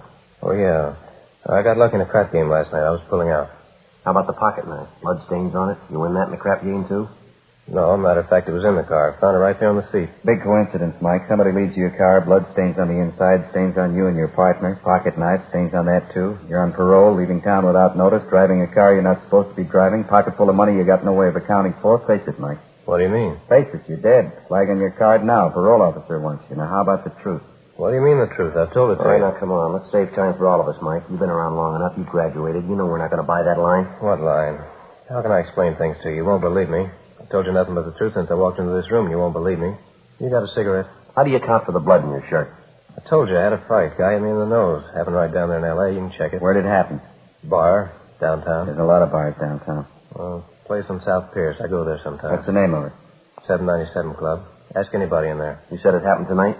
Yeah, about 8 o'clock. Just before we cut out. Guy hit me right on the nose. Real rough one. You got a cigarette? What time did you say you had that fight? About 8 o'clock. You sure of that? Sure, why? You're not doing too well, Mike.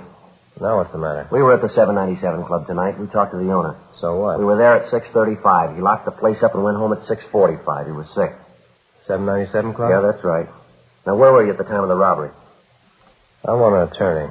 I'm not saying anything else, trying to frame me. Take me back to my cell. Any way you want it, Mike. Let's go. Hopefully you tell them the truth and they don't believe you. How about that cigarette? Captain, would you have the jailer return this one and bring in something? How about that? He couldn't tell the truth if it helped him. Hope we do better with his partner. Well, we're going to have to. We know we're on the right track. The big question is, what have they done with Gorman? Big guess. 1,000 places they could have dumped him between here and L.A. Well, I hate to make book on his chances. Everything points to a killing, doesn't it? Mike looks like the one who could handle it. One income. Over here. Sit down. Yeah. My name's Friday. This is Smith, my partner. Hi.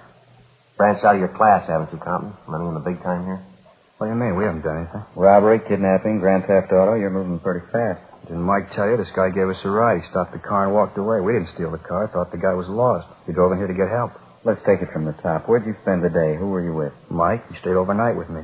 Both slept till about 2 o'clock, got something to eat, and went to a show. Got out about 5. What'd you do then? Went to this bar downtown. Didn't Mike tell you? You were with him, weren't you?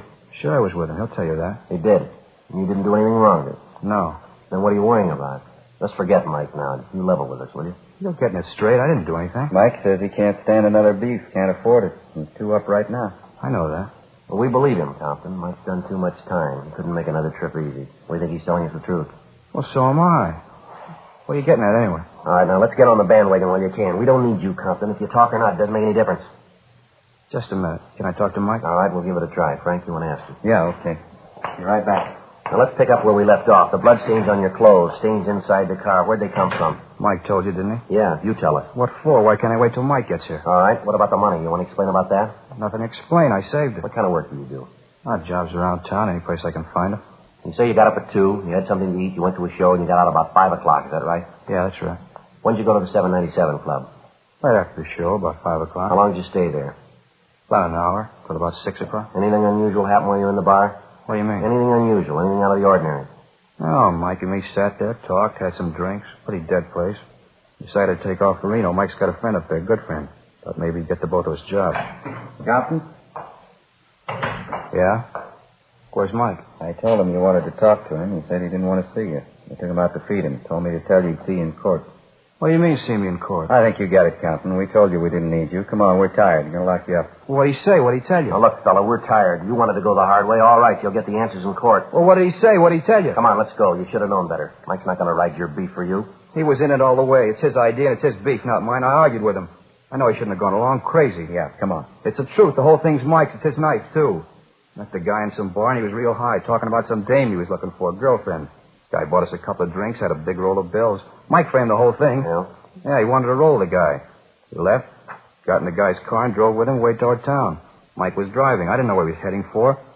All of a sudden, the guy says he wants another drink. Mike didn't want to stop, but he was making a racket.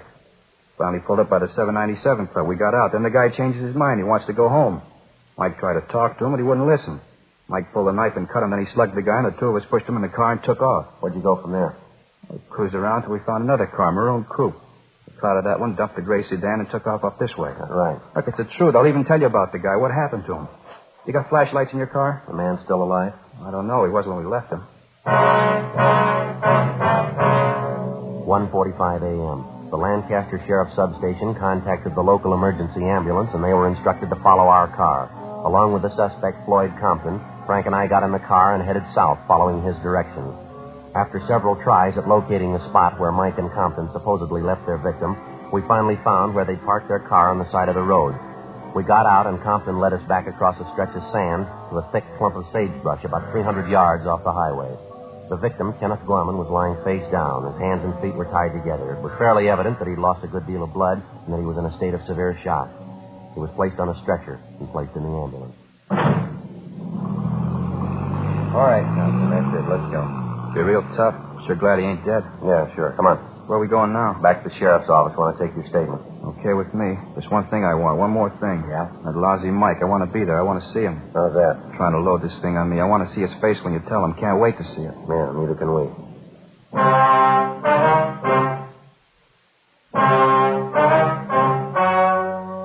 The story you have just heard was true. The names were changed to protect the innocent. On July 12th, trial was held in Superior Court, Department 84, City and County of Los Angeles, State of California. In a moment, the results of that trial. And now, here is our star, Jack Webb. Thank you, George Fenneman. Friends, once again, I'd like to ask you to compare Fatima with the king-size cigarette you're now smoking. When you do, I'm convinced that you'll agree that king-size Fatimas do give you more for your money. An extra mild and soothing smoke, plus the added protection of Fatima quality. Remember, Fatima in the bright sunny yellow pack. And remember, in Fatima, the difference is quality.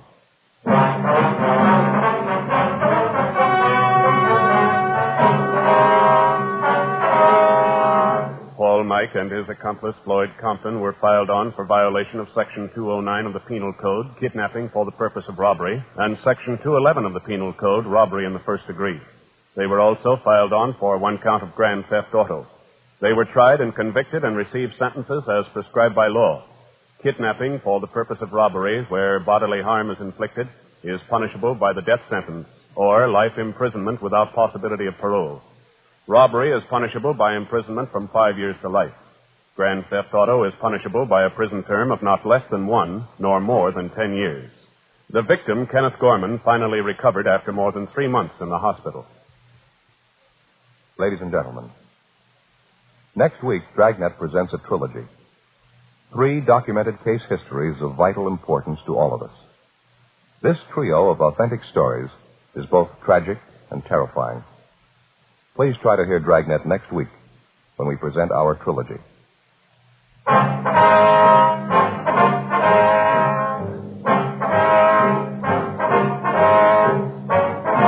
You have just heard Dragnet, a series of authentic cases from official files. Technical advice comes from the Office of Chief of Police W.H. Parker, Los Angeles Police Department. Technical advisors, Captain Jack Donahoe, Sergeant Marty Wynn, Sergeant Vance Frazier. Heard tonight were Vic Perrin, Virginia Gregg, Sam Edwards. Script by Jim Moser. Music by Walter Schumann. Hal Gibney speaking.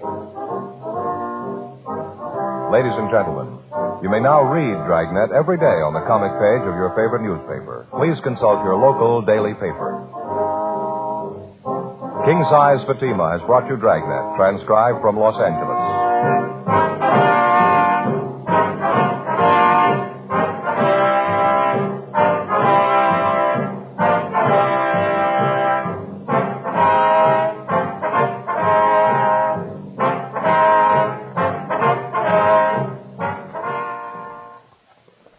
Adventure is yours tonight with Counter Spy on NBC.